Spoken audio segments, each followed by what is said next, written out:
Ding, ding. What up? Hello, everybody. How are you? How's everybody doing? I want to say thank you to everyone that is joining us tonight. I truly feel like we're a family. Oh, we are a family. And what I mean by family is we're family, but just don't ask me for money, okay? I draw the line there. I'll give you any type of advice you want. Just don't ask me for money because But I you can don't cash app us. have it. But what I can do is I can help you. I can help you by telling you about Aaron Judge and how he's the mother effing man. See that? I didn't curse. See that? He Yes, is so the tell true everybody, give home everybody run a shout king. out in chat though.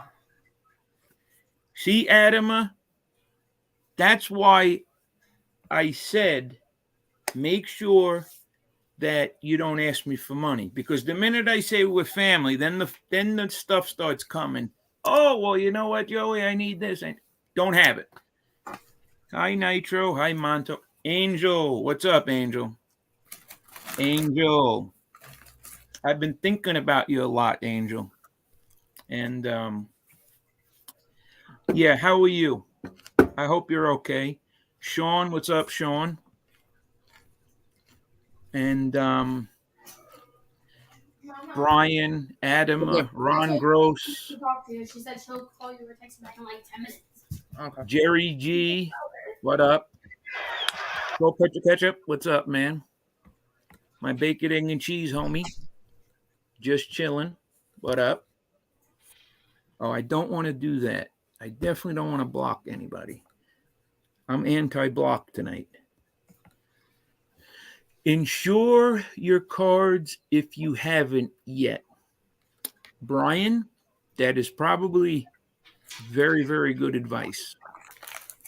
But, I mean, what are you recovering from, Nitro? You're okay, I hope? Nitro has a channel. But Nitro Everybody said she's subscribe to her. recovering and she's just chilling. I hope you're okay. I hope you're okay because, you know, look, I've been on YouTube for some time and I've had some pretty public displays of anger, PDAs, you know what I mean? And let me just say this, I don't wish harm on anyone. COVID, oh my God. COVID, I hope you're all right. The C word. It's funny, Nitro, you say that because, like, I have this thing called frozen shoulder. Yeah, frozen shoulder. And right now, it's in the thawing stage.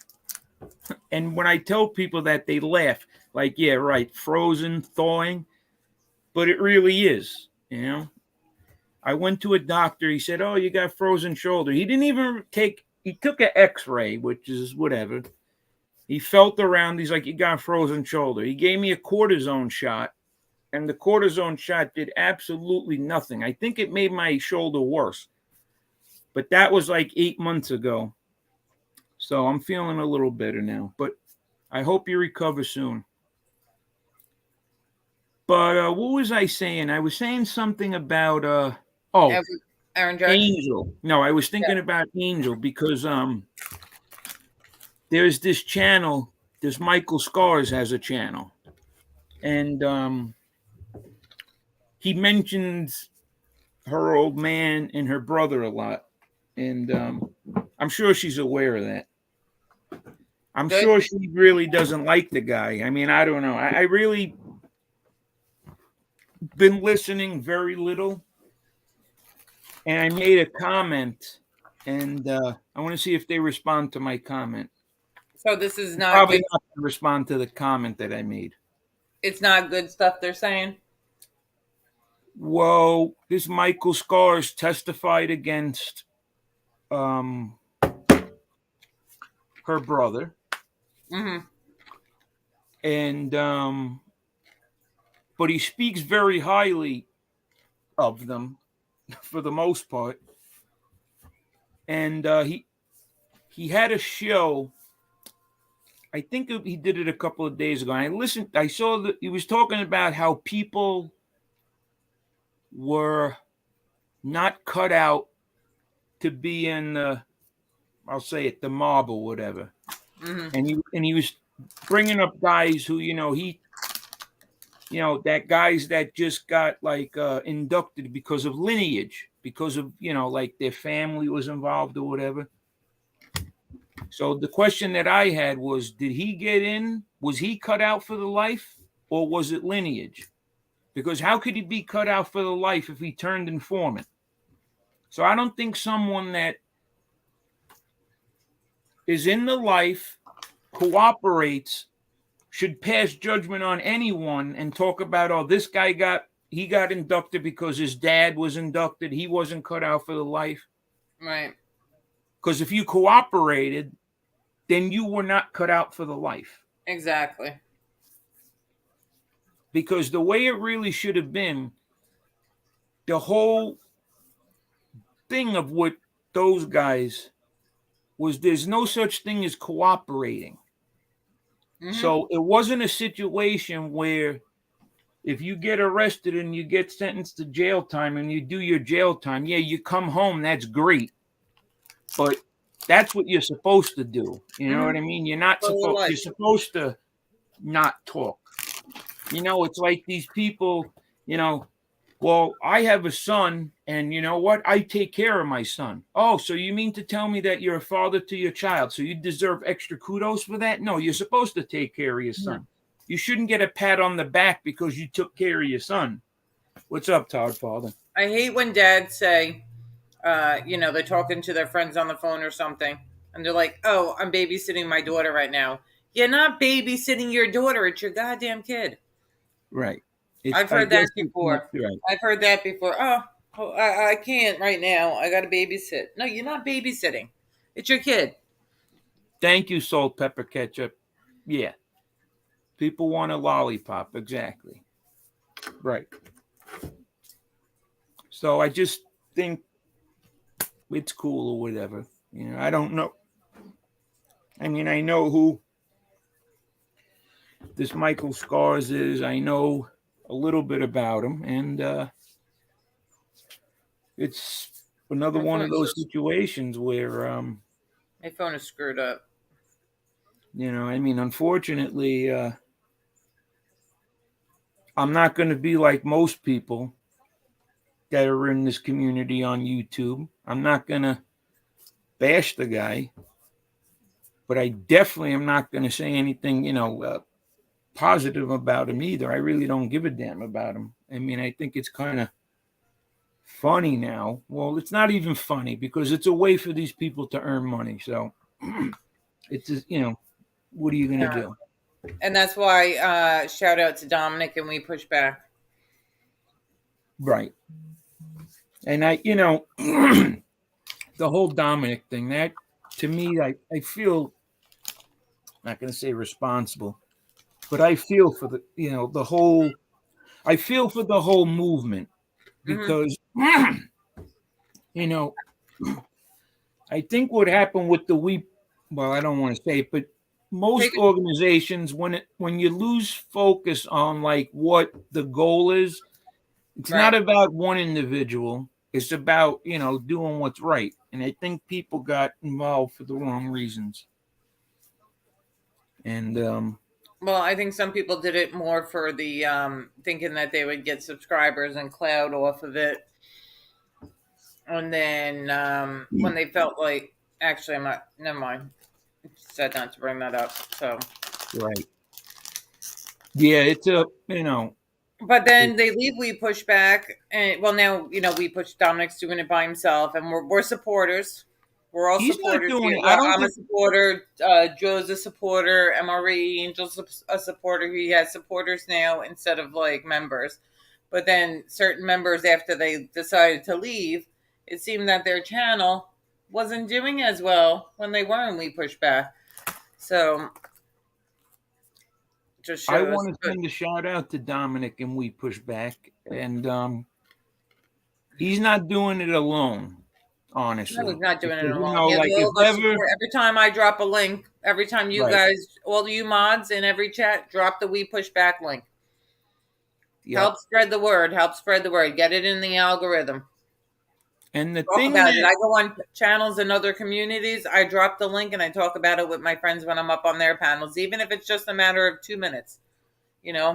he's not, there, even though there's not really members anymore, Mm-hmm.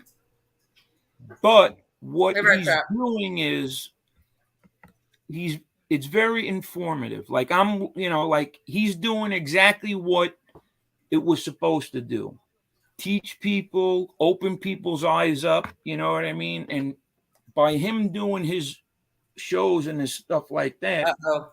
he's still showing, he's still opening people's eyes, opening my eyes to some of the things that we don't really think about in our everyday life, but it happens. So, Mm-hmm. I mean, it's still going strong or whatever. And that's the whole goal, I would think of it anyway, but I'm not 100% sure. But Absolutely. Yeah, it's the same message, just a different vehicle, right, a different vehicle exactly. of delivering the message. And That's it. it was new, and he's trying out what works best, and he's doing a great job. And he's, like I said, even my little channel, he's always very supportive and sharing Mm-hmm. my streams and all that other stuff. And since the beginning, I've always dropped the we put even What's up, Jerry? Yep. communities that have nothing to do with this whole like mafia community, if you want to even call it, that I have wrenches in.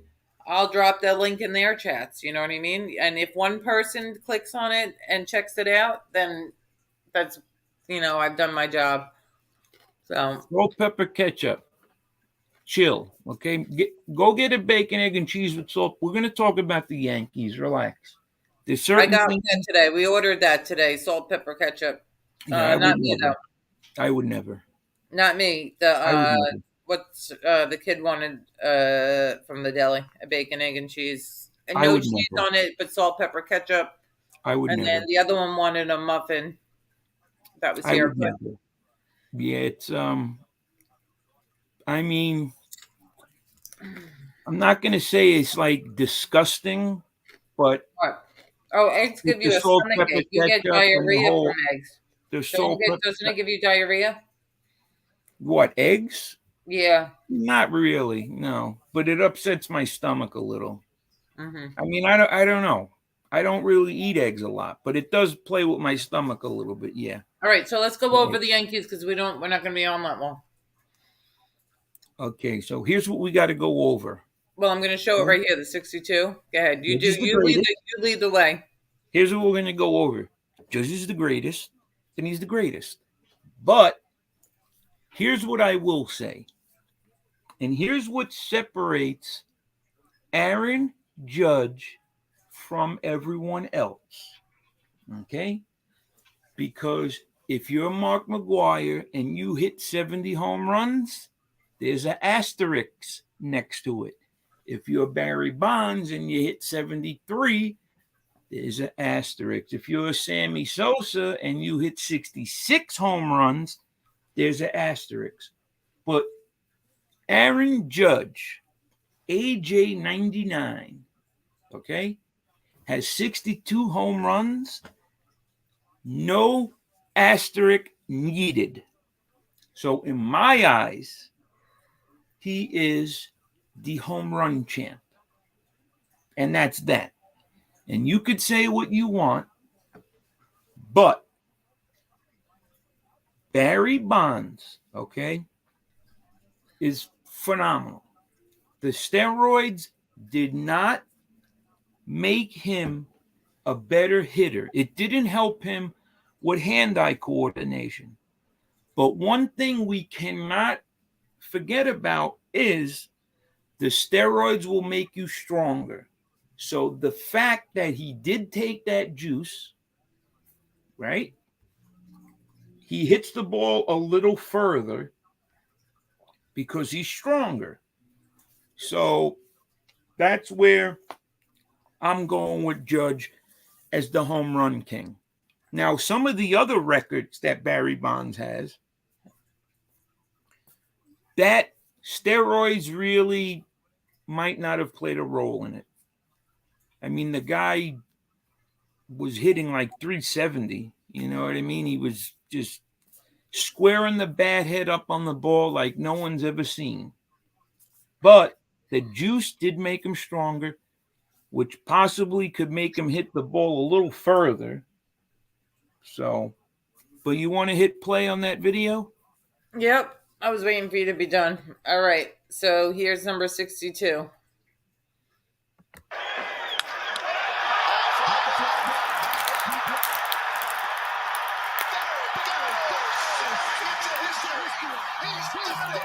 That's unbelievable.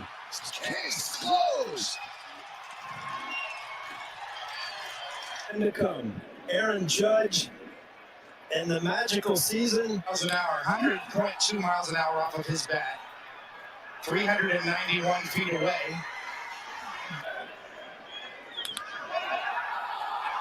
Goodbye. Yeah, man. Nobody caught it. Someone did catch it. And Oh, you know somebody- what? They will offer $2 million for the ball Well, why didn't you catch it for me? because I wasn't. You don't care I about wasn't me. there. You don't care about me. Hey, Jerry. I wasn't there. B1, yeah, man, right? But here's the thing now, right? So Canseco writes this book, and in his book, he said all this stuff. This guy was doing juice, that guy was doing juice, this guy did this. And when the book came out, all they did was call him a liar.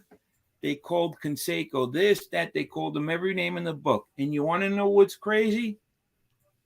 He wasn't lying because as time went on, just about everything that he said came true for the most part, especially with Aroyd.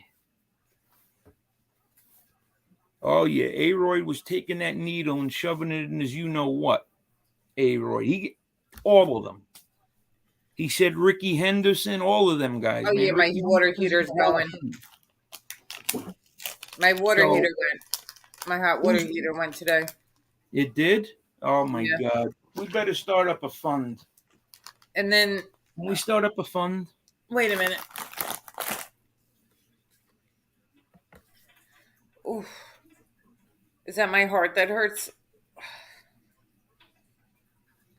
Let's start up a. Are you all right? No, my heart hurts. What are you doing? Your heart hurts. From what? I just need cash apps. No, you need some, what is it? Nitroglycerin.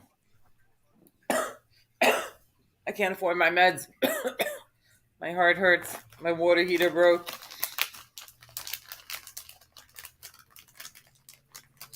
What did I miss?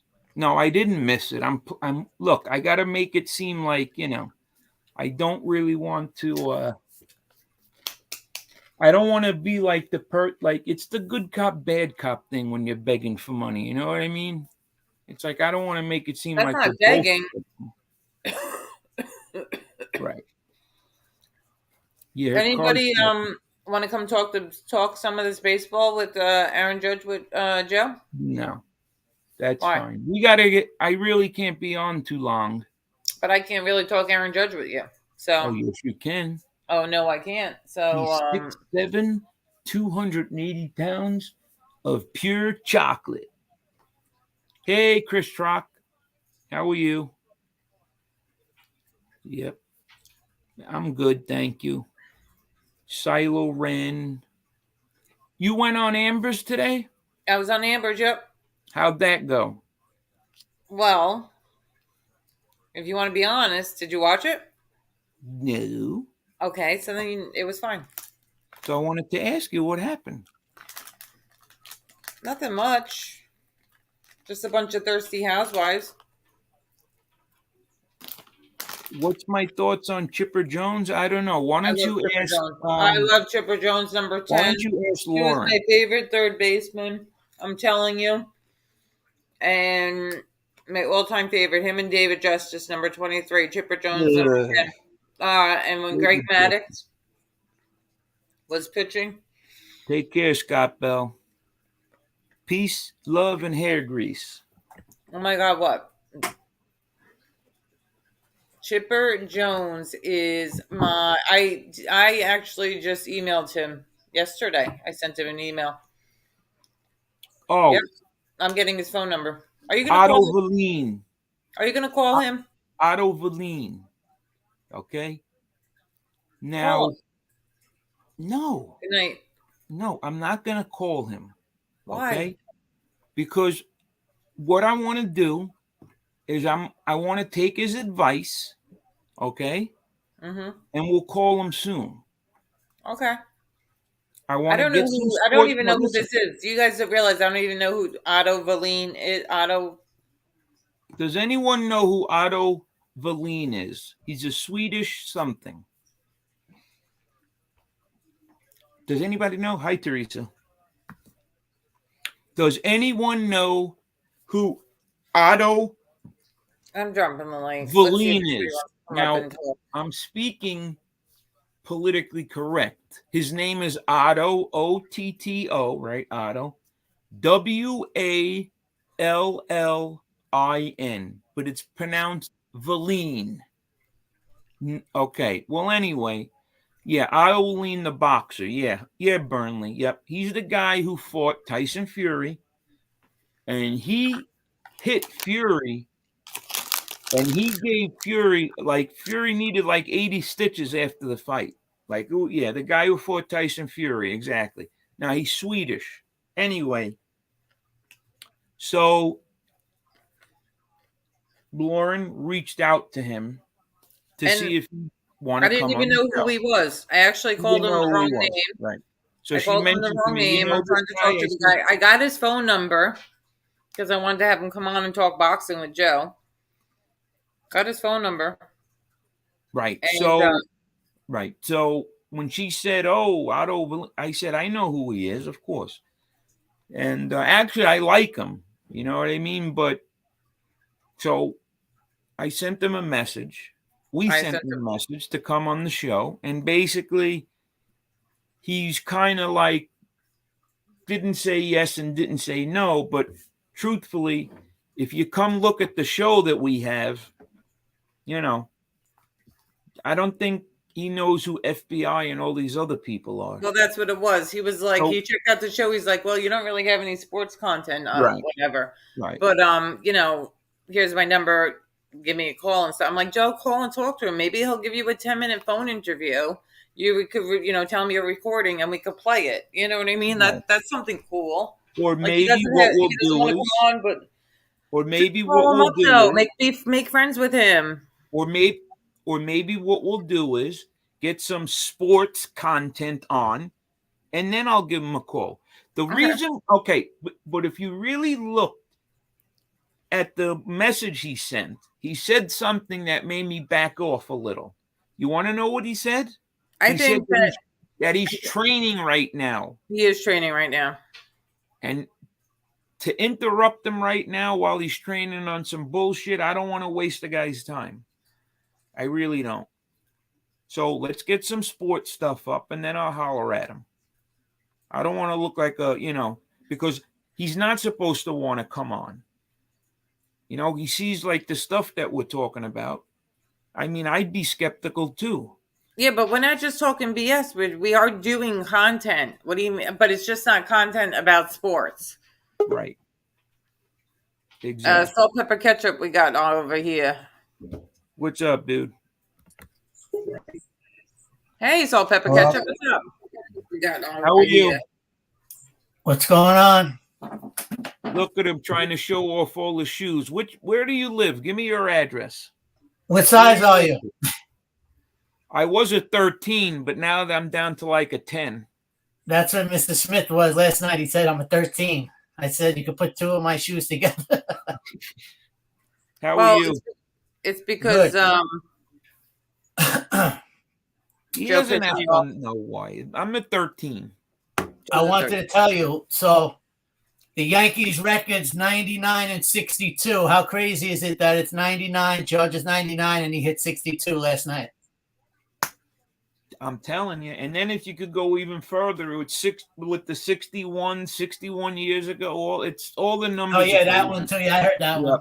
Mm-hmm. Yeah, I mean it's unbelievable. But my whole thing now is you got to at least make the World Series. If they don't make it, then it's like Who do we play? We play the winner of the Indians and the Rays. Yep. The Indians and the Rays and the Mets. I think they play San Diego or because I have some relatives here that are Mets fans. The Mets play the Padres. The Padres, yeah. So I would because I have some relatives that are visiting and they're Met fans, and it's like out of 180 days of the baseball season, they were in first place for like 170 days, and now they lost it. I'm like, you can't write a better script. You know what I mean? Did you see they had the dog, the bark at the park yesterday? Yeah, I saw that. And the dog grabbed the ball. Yeah, exactly. Yep, that was cool. Yeah, that was cool. But I think Houston plays the winner of the Blue Jays and the Mariners. I think they got a tougher path than we do. Yeah. And I tell you, I'd rather play the Guardians over the Rays because for some reason the Rays, they get good in the playoffs and they always have our number for some reason. The Tampa Bay Rays? Yes. We might play them depending on if they win. They play. I've gone to that stadium, watched some of like the Yankees play them, like the spring training and stuff like that. Who's disappointed me? Who? I mean, Chapman. Forget about Aroldis Chapman. Oh, they were going to DFA him. They should. They should. I don't know what the hell. This Garrett Cole. Because he's great, but he's just like for some reason he's giving up 2 or 3 runs, and it's just like But it's the sticky stuff. That's 100% the sticky stuff. He was phenomenal, and then once they started to crack down on it, he wasn't even a shell of himself. It's it's like unbelievable. I'm like, we got to have him come in and throw some shutouts or something. Imagine $35 million a year for that guy. That's almost as bad as the Ellsbury contract. Well, let me tell you, 7 years, 210 million. That offer for Judge that they gave earlier. Oh my God! That's a slap in the face. I think he's gonna stay, and I think they're gonna do 50 for 7. Yeah, they're gonna do 350. Yeah, for 50 for 7. That's what I think. Because I think he probably wants more of the years than the money. Because this is his only big 30 contract. Years old. He's 30. Everybody else usually gets 2 cracks at a nice contract, But because he's so old, he's only going to get 1 big one. I mean, he put together the year, though. I mean, talk about Unbelievable. And I'm so glad that he hit 62 before the playoffs start because you can tell he was stressed. Oh, He's glad he got it off his chest, the thing says they're going to try to give him 7 years, but he's going to want 10 years. Yeah, I mean, he's going to want everybody's going to want 10, but he ain't going to get it. The problem is every time we do a 10-year contract, i.e. A-Royd, we get burnt. A-Rod. Look at Miguel Cabrera's contract. 10-year contract. He's terrible now. I mean, he's not. He just got old. Not that he's terrible. He just got old. They caught up to him, Look at Pujols. He's great, but his years in Anaheim, he didn't do it, man. I was looking at his numbers. And that's the where minute he went to Anaheim, it was like St. Louis knew, and he might hit 40 home runs one time. He's having a good year this year. You know what somebody said to me? Someone said last year he was, and I kind of looked back on older articles, and it seems to be true. They were saying last year he was going through a really bad divorce. Could be. And Yep. I mean, that'll do it to you. I mean, look at Tom Brady. I think they're going through it right now, and he's not even nearly as good as he was last year. Yeah, That'll definitely do it to you. But you know what? The thing with Brady and Giselle, I think she's got more money than him. So I don't think Sure. it's a money thing that he's worried about. He just Right. might be losing his wife. She says she wants to go model again before it's too far gone, you know? And I don't blame her. She let him, he got to do what he wanted for so long. She raised the kids. Now you take the kids for a little bit. I want to have fun and do what I want to do. You know, I don't blame her. Man, the thing is, when you're like Tom Brady, like you just can't retire. Like, I understand what he's going through. It's like they never wanted to end athletes, and it seems like he's having decent enough years. Yes, right. You know? But I'm always the one guy that I thought would come back by now was Drew Brees. I didn't think he would go out, but I guess he must have hurt himself. He had some injuries late. Drew Brees. And the broadcasting wasn't working out for him. Mm-hmm. He wanted to call the actual games. He didn't like doing what he was doing, you know, on NBC. Yeah. He actually wanted to call the games. I want to give a shout out to Mike Slick. Oh, that's I like great. this comment. Yeah, Slick, because to put this in perspective, I don't know, maybe you could help me with this one. I think it was like they owed him like $5 million, the Mets, or something. It wasn't like a huge number they owed him. Right. And he basically he gets like every July 1st, he gets 1.1 like 1.2, 1.4, something around there every July 1st. Right. Yep. They have this thing called the stretch provision. It happens a lot in the NBA where, like, you know, if you have a contract or whatever and you're at the tail end of the contract and you're not playing, let's say, instead of taking a hit and having to, because these contracts are guaranteed, right, whether you play or not. Sure. So like an NBA team, they might owe a guy like $15 million and he's not playing. So they use this thing called the stretch provision, where they say, all right, we'll give you $15 million, but we'll spread it out over X amount of years. Well, the Bobby Bonilla thing, they owed him, like, say, maybe 5 or 10 mil, but whatever it was, and he gets $1.2 million each July 1st until 2035. They owed him, I'll tell you that much. So it's like for 25 years, they stretched it out over 25 years. So it's crazy. They're still paying the guy. He hasn't paid in 20 years. So crazy. 25, hold on, I'm going to do it. 25 times, let's say 1.2 on the low end. See, Mike Slick told me 30 million. Yep. Mike Slick hit me up and said he knows a lot of sports stuff, that he wants to come talk sports with you at some time.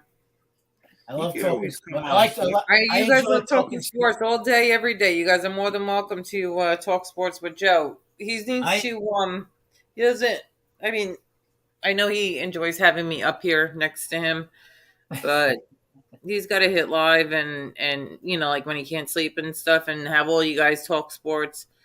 It'd be fun for you guys, because I don't know much about the sports, unless like me and him watch one of these MMA fights or something and that type of stuff. Right. MMA's cool, though. MMA is definitely cool. Yeah, MMA is good.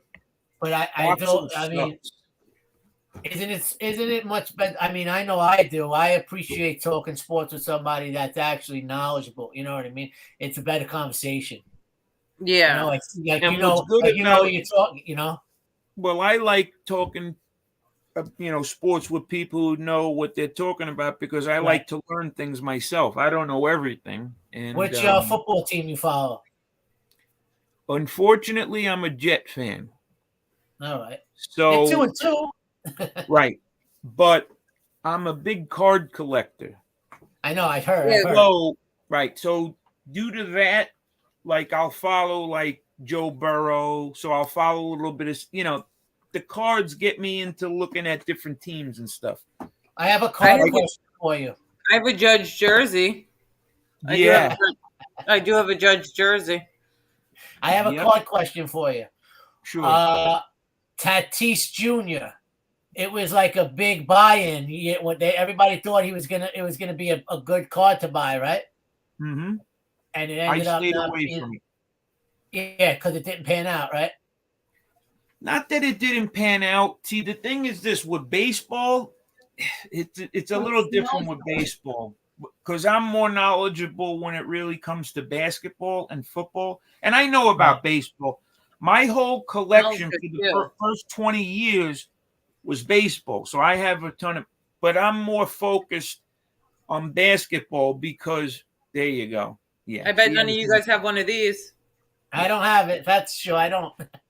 And She it smells threatened to good too. burn It that. smells good. He what? She knows, like, the thing is this. So But the I have thing is, to I make like sure. I like to make them like crops, so I'll probably end up cutting it and Yeah, like make it this like is a what crop. she There you does. go. This is how she keeps me loyal, is by having that jersey, and she'll threaten me. Yep. She'll threaten to cut it up if I don't behave. So So You're ready. you're you more already into lost it, football cards? You're ready. football, basketball, Someone, do you ever hear Aaron about that? Judge. Did you ever hear about that guy? You ever hear of that guy Vegas Dave?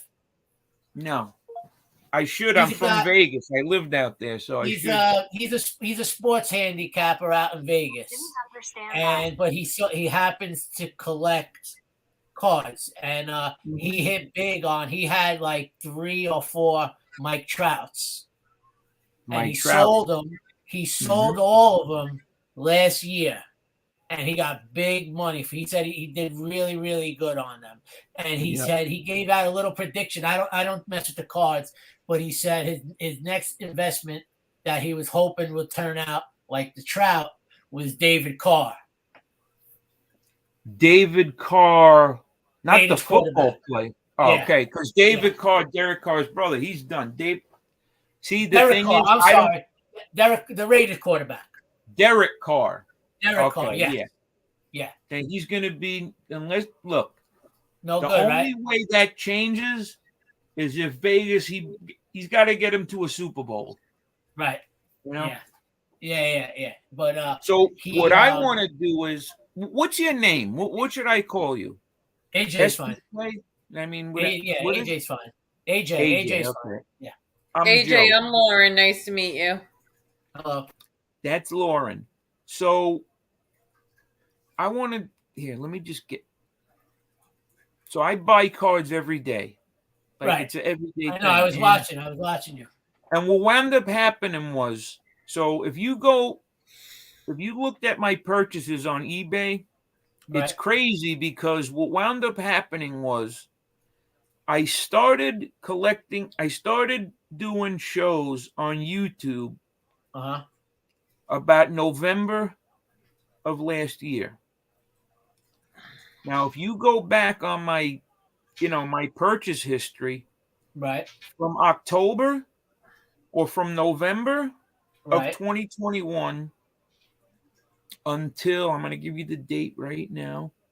When I was doing YouTube every day, I wasn't doing anything with cards. I just didn't have the time. So last November, I did not have the time.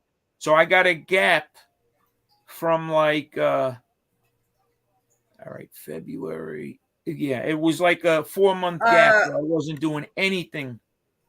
Guys, there's my best friend. Shout out to Christina Ray. Hello. Where'd you go? The only things I was buying on YouTube. Everybody be polite and nice to her in chat. Anybody gives her any problem. The only thing I was buying on eBay was around Christmas time, but it's right here. I stopped the end of October, and I didn't start buying again until April. No, wait a minute.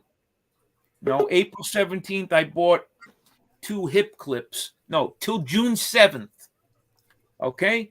So I went from November to June 7th. I didn't even realize that. I made purchases of like double bubble gum and stuff like that, but I didn't buy cards. And so what I want to do now is, like, Joe Burrow is someone that I've been buying. Right. I cooled down a little on him. LaMelo Ball. Okay. John I think Morant. he's the best ball brother. I think he's the best out of the 3 for sure, without a doubt.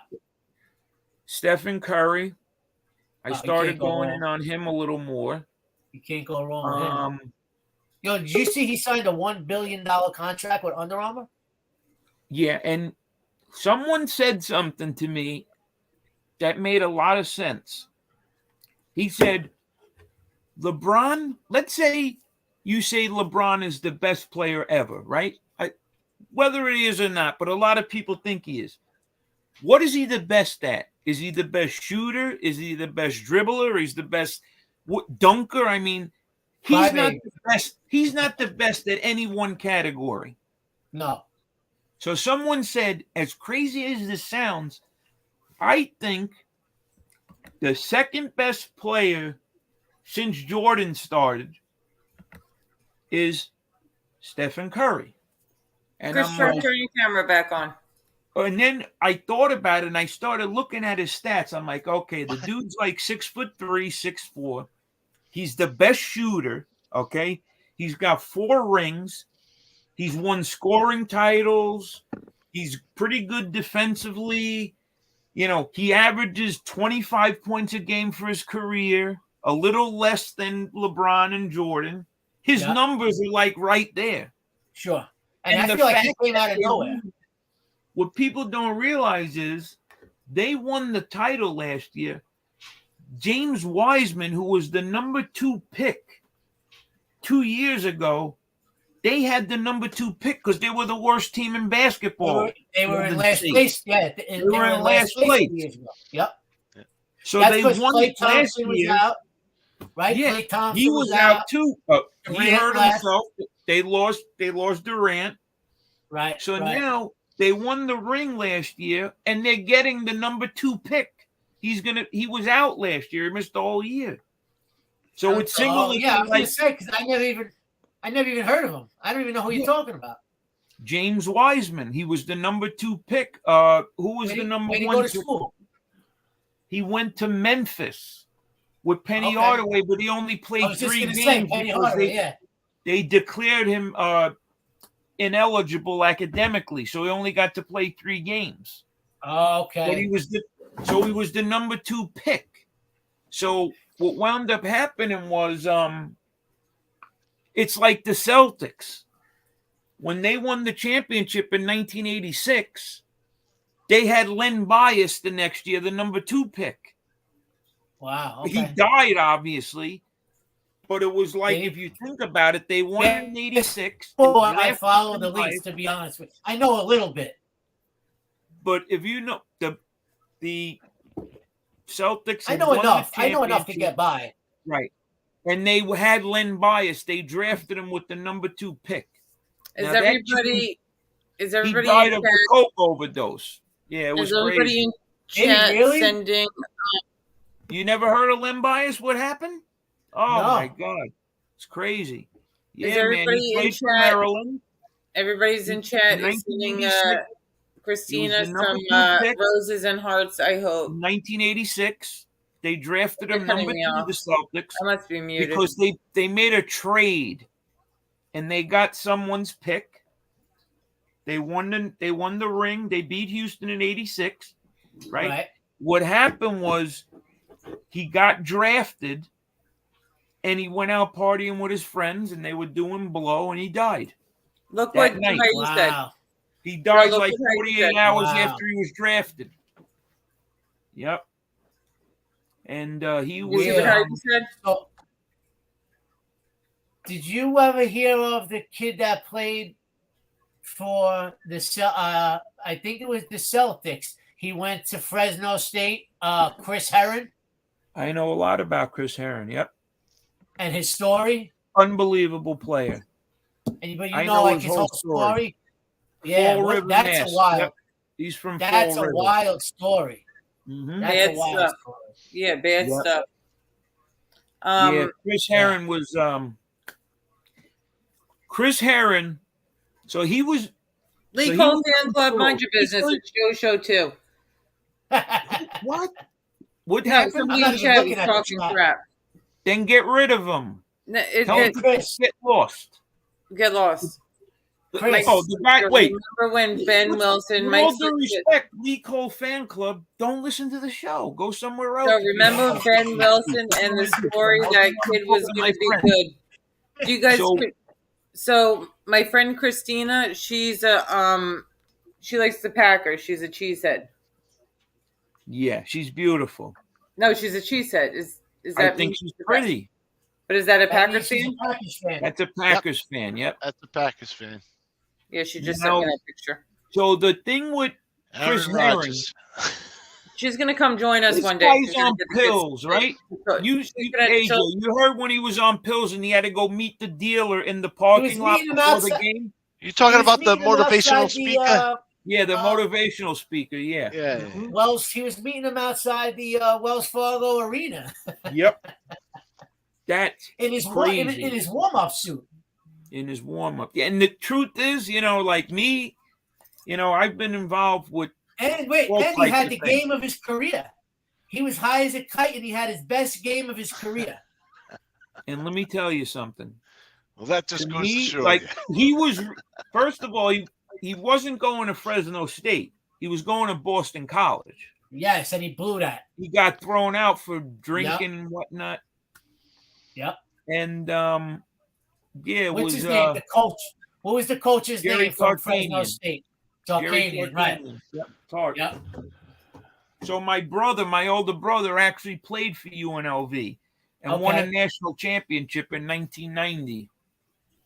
Yep. The Rebels. And Tarkanian was like, he a was the big coach part at of UNLV, right? What? That's cool. Tarkanian was the coach at UNLV at one point, no? Tarkanian Right. was the coach. Yeah. Yeah. Me and Christina, she's got two girls and a little boy, but we took our girls over when the Super Bowl was in Tampa. She actually came and got me from the airport. Like, remember when the flight was delayed and we were worried that we were going to miss it? Long story short, Yeah. not that anybody cares. You guys Well, just let me Bowl just was say, that? wait, can I say one thing? my I brats too. just How are want to you? let you people in the chat know I haven't changed one bit. Carmine Ragusa, you know what you could do? You could suck my bleepity bleep bleepity bleep. Bye. Anyway, no, because I don't want people to think I went soft, that they could just talk about it. I'm not even I was looking telling at my this uncle guy. about it. I gotta look. I gotta see. My uncle's asking me about the shows. He's like, what's up with the shows, right? Because I have relatives at the shows. I'm like, Are they I don't do watching? shows anymore. I don't do shows anymore. What's Talking this about guy say? doxing. He says, what's Brian doxing? said, ever hear about Eddie Murphy driving a tranny home? Oh, yeah. Yep. That's the truth. I never We heard that figured out story. why that is. Right? These people in Hollywood, they get so much men, like if you're heterosexual, they get so much, like Michael Jackson, for example, right? Like they get so much women from a young age that they don't even like women anymore and they got to try new things. And that's why the tranny thing is big. Because it's like, I mean, can you get sick of sex? Possibly. And I think that happens. I mean, I Michael can't Jackson, get sick of it enough that I want a tranny. I would like to try it and see if I could get sick of it. But yeah, that's what happens with these people. Yeah, that's why in Hollywood they do all this crazy stuff. And you got to remember, you got to sprinkle in the fact that there's probably a lot of drugs involved. A lot of drugs. Yeah. No way. I'd Wait, say- what are you guys talking about? Are you talking about no, Lee's not on the other side again. You guys are crazy. No, dude. Eddie Murphy. Oh, you guys are No. talking about like a baseball player or something? Lee flipped again. No, Eddie Murphy, the comedian. No, the actor. Lee. We're not talking about Lee. It was someone in here saying Lee Cole's fan club. He was a heckler. He still got those. See, So I'm it not wasn't even paying Lee. attention. I don't even. Can we talk about Brady? Let's talk about Brady. Brady's gonna get fleeced for half of his money from his wife when she divorces him. Yeah. Freddie Mercury. Yeah. He's another one. I really feel bad for Freddie Mercury. But I don't know if I feel bad for him. I feel bad for people that had to go through that, like AIDS and stuff. To me, it's just that's terrible. To me, it was like That's terrible. I mean, look at these like Rock Hudson. You see these people, and then you like what Freddie Mercury looked like before he died. I mean, come on. Like, really? Well, also, too, nowadays, with all the medicine and all the modern technology, AIDS, HIV is like the least of your worries. People are living till, a long life with that shit. Yeah, man. And, It could be worse. You could have an ex-wife, I'm a hip hop guy. I'm into like rap and all that stuff. Yeah, me too. And Me like, too. I came up in that whole era. And then like, like this Freddie Mercury, like I'd hear the name or whatever. And I'm thinking, all right. So one time I listened to Freddie Mercury and I'm like, wait a minute, I heard that song. So then I'm like listening to the songs. Sure. Then someone said, check out his performance during Live Aid. Oh, that was when We Are the World, that whole shit. You got to watch that performance because I didn't realize he was sick with AIDS at that point.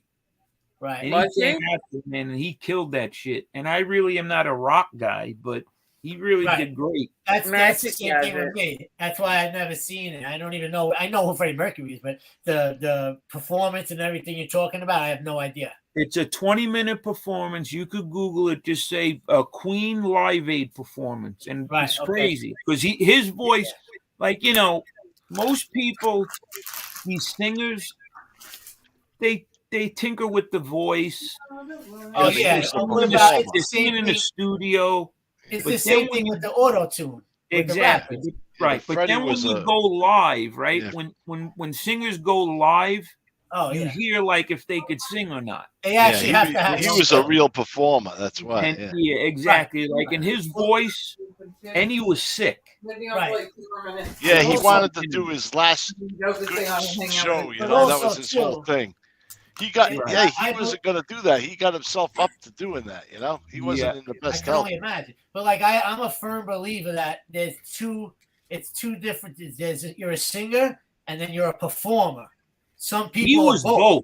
Right. That's what I mean. Sure. Yeah, he was. Right. He really was like an entertainer and had a great voice. Very rarely do you find someone that's good at both. You're right about that. Nowadays, yeah. I mean, there's a few. But I mean, when you think about it, I mean, who's like there's really singers now. I mean, I don't know. Is there any good singers now? Like but nowadays, it's okay to lip sync. It's okay to lip sync now because everybody's just watching your performance. The singing part. Exactly, and that's why this Milli Vanilli thing is so crazy because the dude killed himself. If they did that now, they'd forget about it. Everybody even blame them. I don't understand how somebody could do all these dances. They're dancing, dancing for a half hour straight, whatever, and then singing at the same time. Yeah, that's what we're saying. Yeah, that's what we're saying. Nowadays, all they're about is the performances. No more of the singing. Yeah, the lip singing. But like, how can you even do that? Like, dance and sing at the same time? Yeah. So they should be lip singing. I mean, as far as like the music that they're lip singing to, that should be their own vocals. Yes, a true performer can sing and do the performance. Okay, Chris. Milli Vanilli, that was crazy because you know what? Like the guy came to him and said, "Look, you guys could dance or whatever, but you can't sing. I'm going to make you a star." They had some little midget singing and some fat girl, and there was, Robin. The dude killed himself over it. Well, what about the dude Rob? He killed himself, man. What about Ashley Simpson on Saturday Night Live? When the CD skipped. Yeah. Well, that's what happened with Milli Vanilli. It skipped. Really? They were on tour. The record skipped. Man. And they gave the Grammy back. And I'm thinking to myself, now no one sings. Oh, I remember that. Milli Vanilli. Yeah. Now I know you're talking. Yeah, girl, the lip singers. Yeah. Mm-hmm. Yeah. Look, it's funny, but the dude killed himself. I don't like that he killed himself because there's no need to do that. Yeah, because they were blaming him. Some guy came to him, some white dude, and said, "Hey, you want to make $1 million? What are you gonna do? Say no? I really want to sing." I would have did the same thing. Mm-hmm. It's just they all were turned on him. in it to make money. Yeah. Hey, how do you feel about this year's Super Bowl performer? How do I feel? It's controlled by Jay-Z, so he's going to have all his cronies on there. Oh, yeah. Rihanna. Yep, Rihanna. Yeah. I got to admit, I really think she's good looking. Where is the Super Bowl this year? Where is the Super Bowl? I would say she's one that's good at both singing and performing. Where is the Super Bowl this year? Where is it going to be? Super Bowl is in Arizona. Christina, we got to go to Arizona this year. Arizona. Yeah, the tickets are going to be 10 G's a pop to get in, so you better know someone. The Cowboys will be in Arizona. We find our way in. If we want to get somewhere, we'll find our way in. Arizona this year. Arizona this Giants. year. Vegas next year. New Orleans the year after. Vegas is going to be the best. What about the Jets? What about the Jets? Are they doing good? T-S. Well, here's what they're doing. Okay? They were down by, how many points were they down? Against the Bengals. Points. It's still early. They're 2-2, the Jets. They're doing better than I thought. How about that? I don't want to jinx them. 3-1. Well They're doing better than I thought, the Giants. I don't want to jinx them, but you don't watch sports, Trocc? What do you do? What do you do with your time to watch? When do I get notifications on the phone when the Yankees games on? You're from Lebanon, your family? My family's from all over. I got a grandfather from Bari, Italia. Wait a minute. Have you ever heard of Ahmad Mugnia? Ahmad? No, Ahmad Mugnia.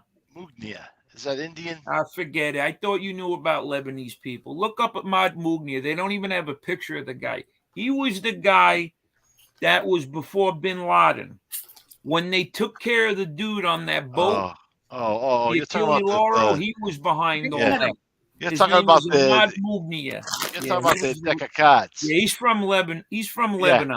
I think that's the guy that looked like my father. Yeah, but they used to stop my father in the airport. You got to really be into like the whole terrorist thing to know who he is.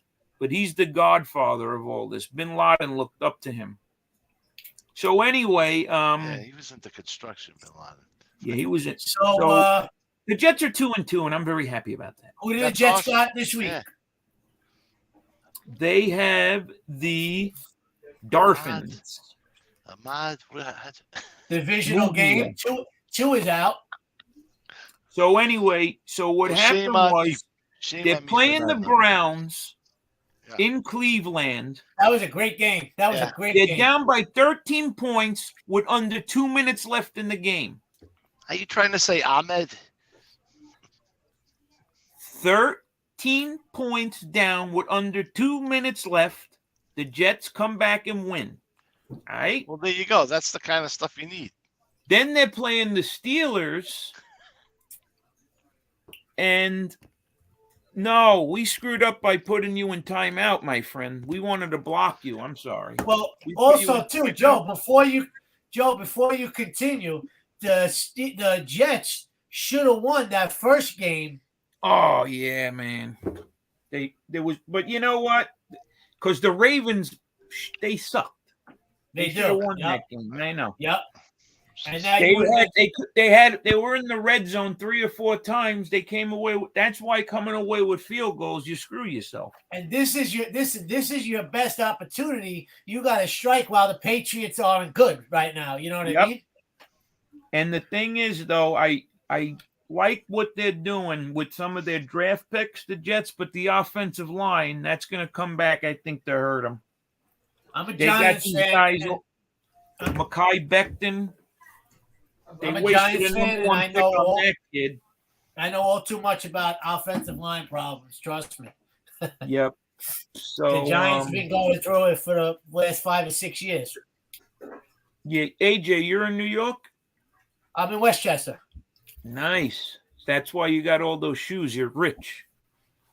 I live here. I live with the commoners here. I actually seen you the other day. You had a pair of the Olympic 7s in your hand. Oh, yeah. Yep, I got them right here. Yep. But, I don't even wear sneakers anymore. I tell you the truth. I swear to you, I was telling them last night, Chris and them, all these sneakers here, dude, I haven't worn them in years. I wear the same 2 pairs of sneakers every day.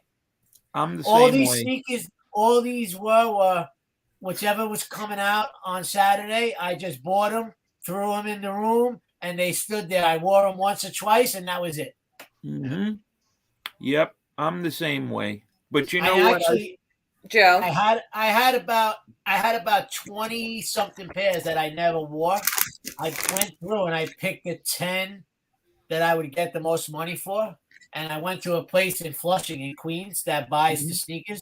10 pairs never wore. I got $3,200. That's great. Yeah. Yep. And I did the math. I paid about 17. Yeah, you All right, I figure want to show you about something, Joe. 170 a pair. That's But it was about so right. long ago. It was so Wait, long ago. Mhm. It felt like it was 3,200 in my pocket as opposed to 15. Yep. I'm going to show you something. It's all Go profit. ahead. The one in there, every Sunday she goes, she's been going and hanging out with her uncle, and she watches the Jets game. She's a Jets fan. And since she was little, this is one of her first books that she got. Ah, nice. And it's a How kid's old is book. she? She's 12. It's a kid's book. No, It was I'm a just beautiful surprised fall because- day in the Big Apple. New York Jets fans from all over the tri-state area were heading to the stadium for a football game. Dressed in green and white, Jets fans were excited about seeing their beloved team in action. As fans made their way to Let the me guess, you stadium, made that in they school. cheered Jets, Jets. It's a kid's book. This is my cousin Emily made this for me when she was in school.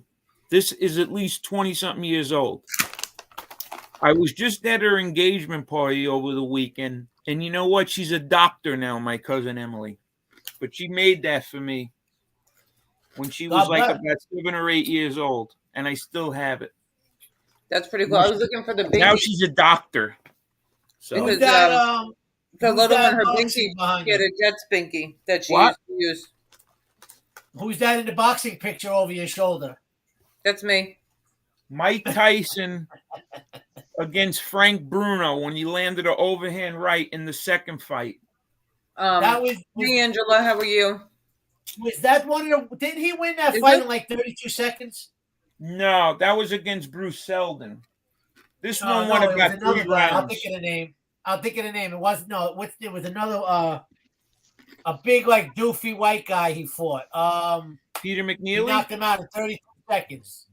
Well, Peter McNeely. McNeely was the first fight when McNeely, he yeah. came back. Yeah, McNeely. Him, Yep. yes, him. Mhm. McNeely, yeah. Peter McNeely. Yep. He Hey, knocked Devil. the shit out. Okay, that's our Angela. Okay, I want to make sure it wasn't So someone making on fun of Staten Angela. Island, there's a famous boxing trainer from Staten Island. His name is Teddy Atlas.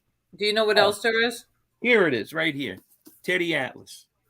So over the years, me being a boxing fan, he used to come in the store that I worked in, and he's from the neighborhood, and he's like a legend around here. So we built a relationship, and I always used to tell him, like, Teddy, man, you got to get. How come you're not in the Boxing Hall of Fame? I used to write the Boxing Hall of Fame every year and say, look, man, this guy Teddy Atlas, you got to get him in. Blah blah blah. The whole thing. Needless to say, 2019, he's gonna get inducted into the International Boxing Hall of Fame up in Canastota, Nice. New York. So Nice. I always told Teddy, I'm like, when you get in, I'm coming to your, induction. So I wound up going up. My brother came from Vegas. We went up. We bought tickets to they have this banquet every year. It was a couple of $100 a ticket, but I had to do it. Marvin Hagler was there. I mean, a ton of fighters were there. That old fighters that came, plus the people who were getting inducted that year. So I got to meet Mickey Ward, his brother. I got to hang out with Teddy Atlas, Marvin Hagler, a ton of people. And the reason why I say Hagler is because he's dead now.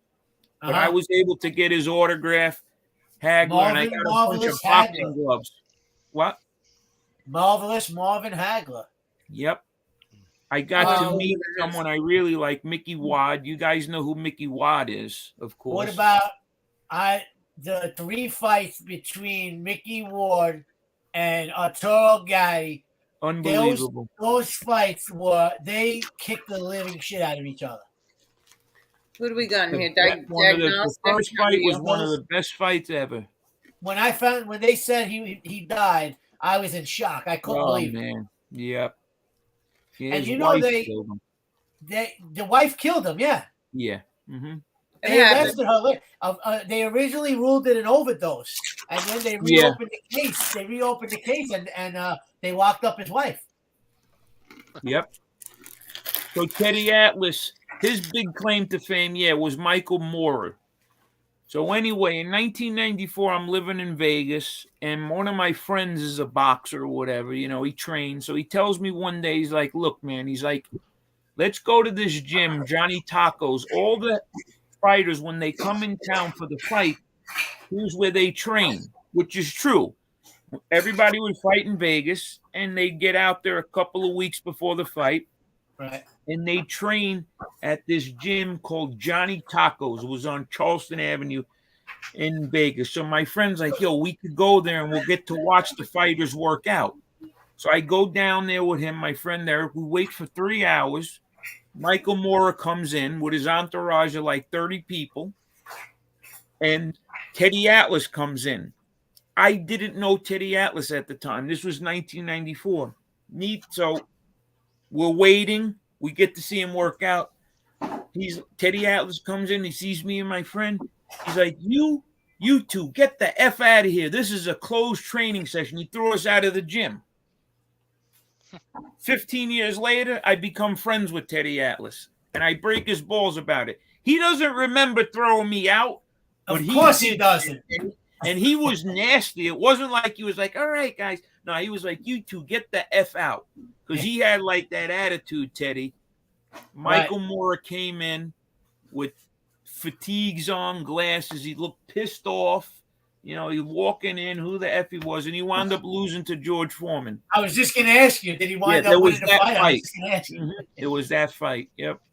How long ago did you leave Vegas? 1999. I left. No, a buddy of mine moved out there. I don't know if he was out there at the time. He was like a low level like rapper out here from the Bronx, called the Shark. I never heard of him. Yeah, I don't think he was out there at the time. Yeah, I left right around. You know, one thing I do is I'm like a hoarder when it comes to the sports stuff. So you left like right around this time. Before 9/11. Yeah, I was here during 9/11, yeah. That was the fight. This was the second fight between the Real Deal Holyfield and Lennox Lewis.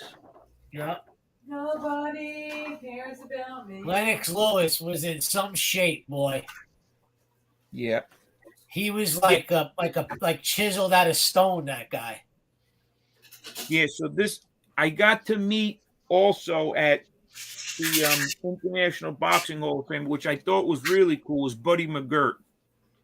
Who's that? The trainer, Buddy McGirt. He's from Jersey City. He was Arturo Gatti's trainer. Oh, really? Yes. Yes, he was Arturo Gatti's trainer when he fought Mickey Wad.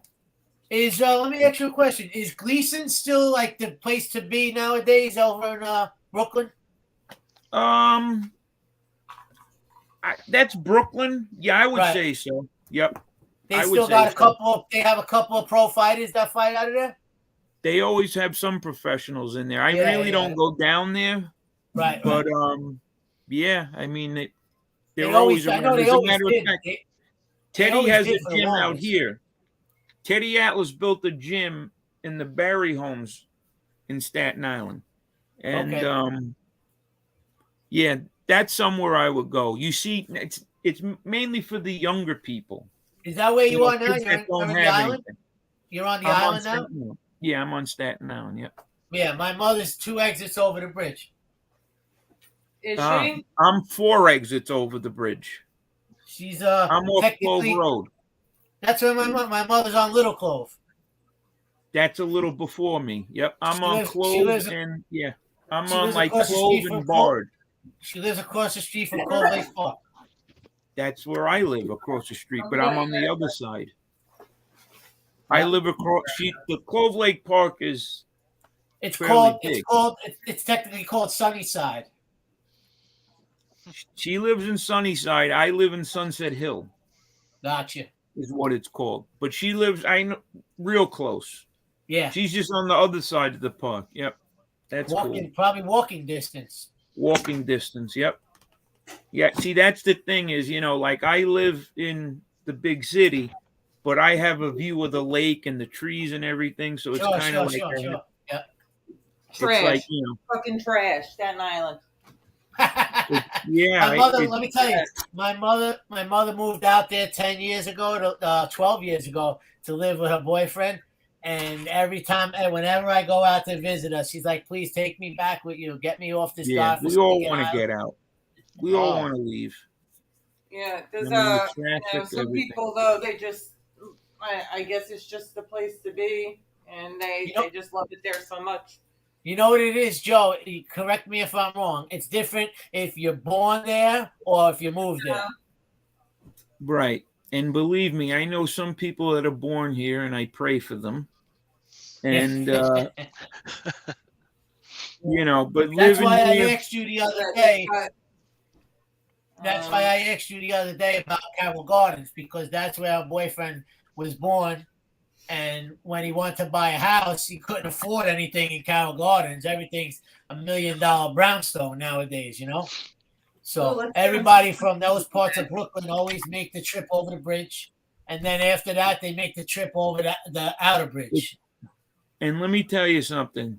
It's getting that way here in Staten Island, where it's getting way too expensive. It really that's why everybody goes. That's why everybody goes to New Jersey. Yep. Yeah, I mean, one of my friends is we just were talking about him tonight. My friend Sean from Staten Island. He moved to Florida. The spread he got in Florida is like $3 million here. Forget it. Yeah. Luckily, the hurricane missed him too. My uncle left up in White Plains, which is pretty. There's affordable places in White Plains, and then there's places there like mini mansions. I couldn't even touch them. You know what I mean? And him and his wife, they sold their house and they bought a place down in South Carolina, and they got almost triple the house, brand new, built for them for just over $400,000. I don't know. Me and you, we got a lot in common. I'm telling you this because the relatives that are here, my aunt and uncle, they just moved to South Carolina. They're up here visiting. Somerville. He moved to Somerville, South Carolina. What part of South Carolina? Lexington. Okay, yeah, he's in Somerville. I don't know how close it is. Yeah, I know. But they're singing the praises of it. Like they love it down there. So. Oh, see, dude. This house he sent me, I haven't been to visit him. He's just been down there just about a year, but $404,000 on an acre of land, 5 bedrooms, 2-car garage on a cul-de-sac. Unbelievable. Yep. I'd probably be happy if I could get a townhouse in Vegas. I want to move to Vegas. Is Vegas still affordable? I know, like a lot of people always moved out to Vegas because it was affordable. It's going up. I know a lot of people from when I was living in the Bronx. Everybody was moving out to Summerlin. Yep. Right, Summerlin, Vegas, and Henderson. My brother lives in Henderson. Henderson, yep. Yep, my brother lives in Henderson. What's up, Just Chilling? He's from Los Angeles. It's freaking expensive out there. Yes, it is. You're not kidding. Where are you at, Trocc? Where do you live? You're in Providence or like outside, like in the burbs, or?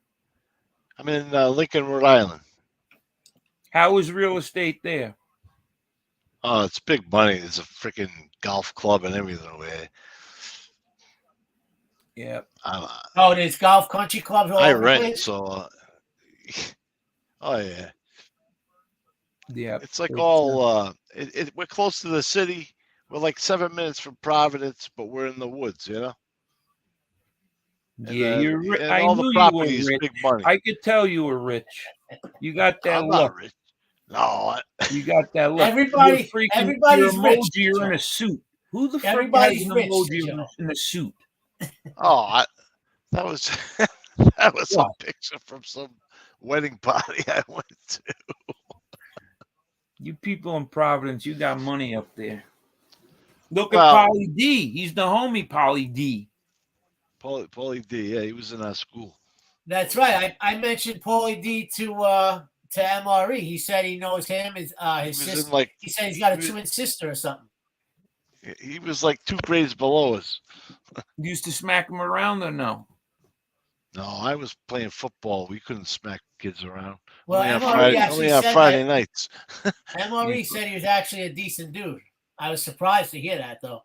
I would be very skeptical of that. I'm sure that Chris like a has good probably kid. paid him money or something. I don't know. Sure. Huh? I don't know about that. I mean, MRE, I mean, I like him and, you know, I'll take his word for it, but I'm not 100% sure about that. Maybe he's trying to be nice. This He's Chris a good Trocc guy. is like a disease, like that doesn't want to go away. I've been trying to shake him. I've been doing shows for the last 5 nights. He's always popping up.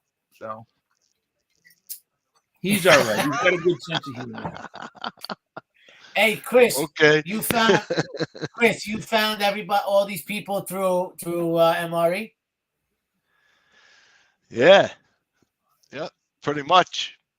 I was telling Mike I went on Angel's show and you know, talk about MRE and just started hanging out. I was going through a divorce, so I had nothing else to do but go on YouTube. But you knew MRE before YouTube. Oh yeah, I grew up with the kid. Right, that's what I thought. You admit that? Oh my God, shame on you. You grew up with him, huh? Grew up with a lot of fucking nuts. Joe, I went on last night. Was the first time I ever did this. Was last night. Chris and 556 was on with Angel, so I hopped on and they asked me how I found everybody and how I got in the loop, and I told them that I just stumbled upon Lee Cole's podcast, and that was the end of it.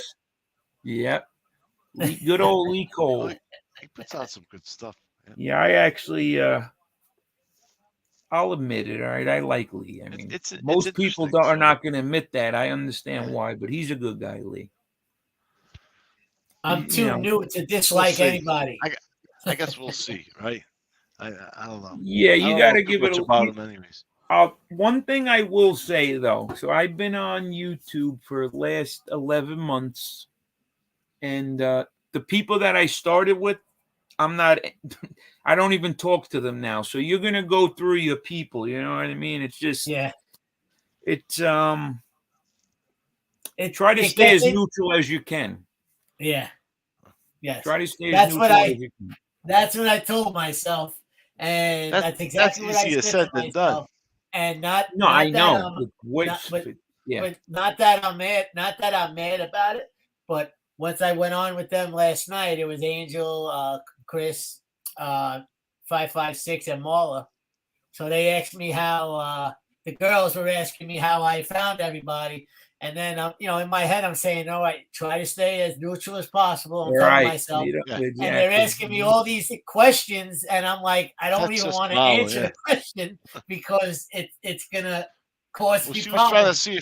She was probably trying to see if you fit in on the dating game or something. Because it seemed like, they were hitting them with some questions.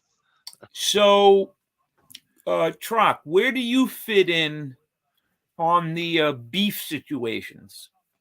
Are you like, do you go at people? I came in just after it. These are the exact questions they were asking me last night.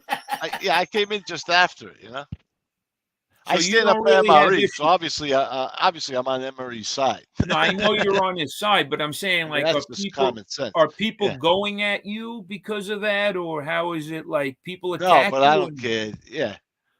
Oh, they do attack you? No, nobody bothers me, but I don't. It doesn't matter to me. There's nothing really you can't. I've already said everything. Right. I'll tell you right now. I'll say this right now. The minute people start bothering me, I'll just disappear for a while. Yeah. It's easy. Because you don't need the drama, It's like exactly. like I really don't. The minute people start giving me a hard time, I don't even have the head for it. I'll just not come on. And Yeah, I don't understand. Like they mess with you too, Joe, right? And like, oh, you're just trying to promote sports and stuff. Like I don't understand. No. Well, here's the thing. Let's see, I'm still new, So who'd you start out with, Joe? I started out with Tom LaVecchia. I don't even know Vinny him. Bracco. Now, I don't know when him. I say I'm not with them, they're still friends of mine, but we don't do shows anymore. Like I have no beef with them or anything. It's just we don't do shows. And I started doing shows with them. And the reason why I got on YouTube was because I was doing shows with them. Gotcha. And are they more sports oriented guys? Man, Vinny's a little bit sports orientated. Very little. They're more on the mob I don't know. shit. I mean, just real life shit. Yeah. Tom is more into the mob stuff, current events and stuff like that, right? Yeah, But I could give you a word of advice. When people start bothering you, like the minute you come on here and say, "Look, if people start coming at me, I'm going to leave." Well, you just signed your death warrant because now they're going to come at you for saying that. So my advice is just avoid them. Get some good moderators, That's what I say. Like, why even pay attention to that shit? That's what I mean. And out there. I don't have no problems with nobody, man. I just killing time. Yeah. Because it's like, you can't approach, you have to approach YouTube as something like you've never approached in your life. And what I mean by that is like, okay, so if I'm doing a show and Chris lives 3 blocks from me, okay, in real life, if Chris says something to me or Chris does something to me in real life, you might see him out and you could say, "Hey, buddy, what's up? What problem do we have?" or whatever, whatever. And you probably solve that problem. That's how it should be. On YouTube, if you take that same approach on YouTube, you'll be standing on a street corner alone with your hands in your pocket because nobody's showing up. So it's not like reality where people talk about you and you like these Not guys usually. in the comments. Not usually, because sometimes they do come, right? They show up. Very rarely. Yeah. And what winds up happening is there's guys right now making comments about me. Well, why? Guess what? I don't understand. Because they have it in their mind that if they say something about me, that I'm going to react to them. Better you than me. But here's the thing. I mean, do you react to every little piece of shit that has something to say about you in life? Exactly. Because that's what these people are. They're pieces of shit. Yeah. I will say this, bro. Chris, why even give them a second of your time? But what type of people do that? What type of people have enough time to go in someone's chat and say, "Hey, B, you're a jerk, dude"? Like, come on. Listen, Joe, I started coming around about maybe a month ago, and I would bounce into people's chats and just, not comment at all, just watch and stuff like that. And I will say I've seen you fly off the handle a couple of times. Me, I'll forget about it. Oh, I've never seen it. It's all acting. I've never seen B8 lose his patience. Never. Right. It's all acting. It's like I'm trying to be an actor. I want to see if I could really, I really wish that I did go into acting. I swear, I wish I had good parents. I wish I had people that push me in the right direction. You can still do it. Because what is an actor? What is an actor? He's acting, right? Yeah. So it's like, when you go around certain people, you got to act a certain way, right? Like you go around, if you're around rich people, you got to act like a rich person. If you're around this person, I find I could do that pretty good. Like I could mesh pretty well with people. And You're like you get a lot peon. of women, you get a lot of money if you're an actor. So, and you don't have to work too hard, right? And you get drugs too, right? All I see is these actors, they're all on drugs. Well, I want to do that too. I look at see the wolf. The I wolf. could be a puffer on a porn set. Yeah. I tell you, man. One time in 1996, I was on my way to the AVN convention. It was at the Sahara Hotel in Las Vegas. You And remember I the never made it. Sahara? Holy I shit! never made it. And that was my dream. My brother goes every year. My What brother happened to goes you? to AVN convention. He loves it there, man. He gets pictures with all the women. My The parents top used to take women. me. My parents used to take me with them when they used to go to Atlantic City all the time. So I Yeah, remember going to all the casinos when I was like a teenager. I'd walk the boardwalk and shit. We weren't old enough to gamble, you know. right. But And you pick up on girls and stuff or no? I was like 13. So you picked up on guys then, right? Okay, No, that's cool too. Whatever you like. no, I walked around the mall. I looked for girls, but Yeah, I didn't get they're lucky. hard to find. I know. How When you far, live in Joe? Vegas, Not really. They're all over the place. Vegas, forget it, man. Joe, how far is Rhode Island from us? About a couple hours? Yeah, About 3, 4 4 hours, hours. maybe 5 Yeah. hours. That much? Yep. Yeah, because it would take if I was going like 80, it would take me like if I left at 3 in the morning, I could get to Manhattan in 2.5 hours. But Right. it's If you not. were hanging out with 556 Media, you could get there real quick because he's a cop. He probably has the siren in his car. He could put that on the top and you could do like 120 all the way Hot there. pursuit. Yeah. Chris, you know him too? Oh yeah, that's cousin Lev. He's a nice guy. 556. He thinks I hate him. That's why he doesn't come on anymore. I No, don't he hate him. does. It's He a knows you're joke. busting his job. It's a No, joke. It's the no. whole. This is the I whole. give. Look, Hey, I bust his chops all the time. this is the whole. This is the mob tube genre. This is the mafia genre where, okay, the people that were allegedly in the mob, they're not tough guys, but I'm supposed to be one, and you're supposed to be one.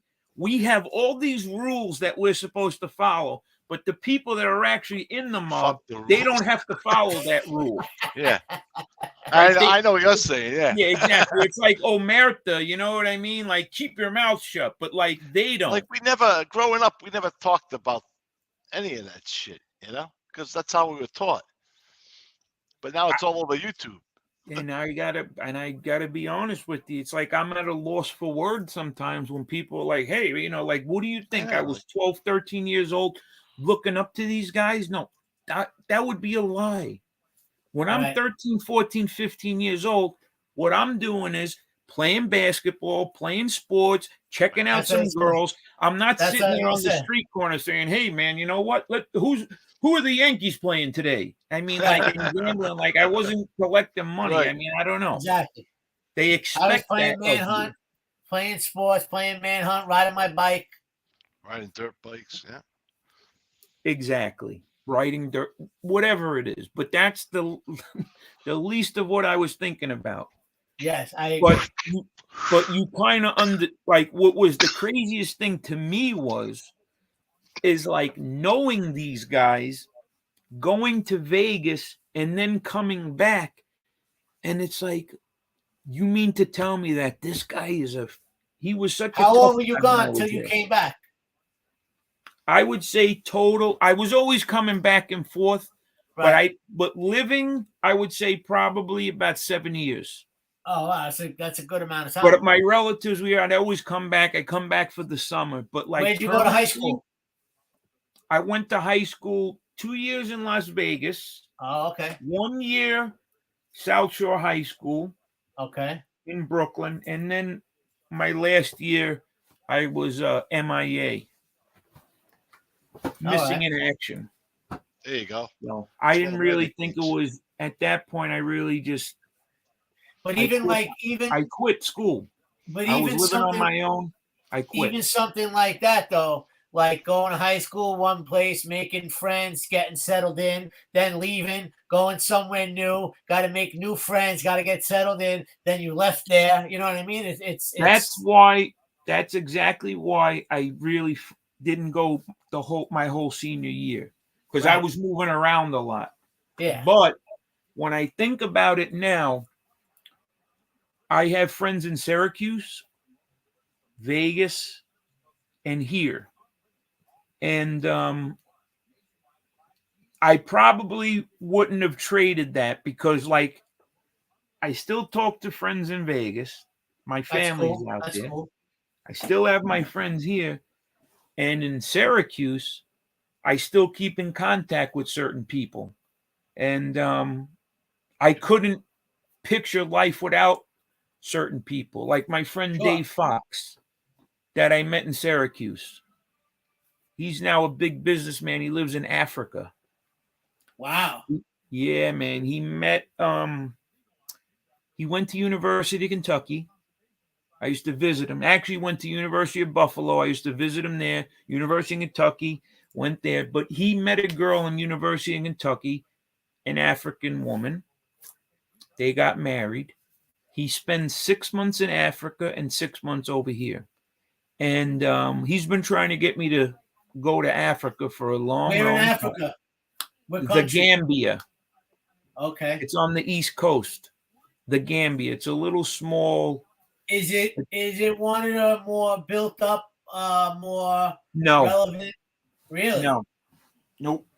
Wow. It's That's gotta starting be to get tough. that way. That's got to be tough. Not really, because he's told me if I went out there with 50,000, Oh well, financially. They'd be calling me King Giuseppe out No, there. no, no. That's what he calls Financially, for sure. But I'm talking about amenities, running Nothing. water, They got Wi-Fi, that, cell phone. okay, they have all that, but you got to look at it this way.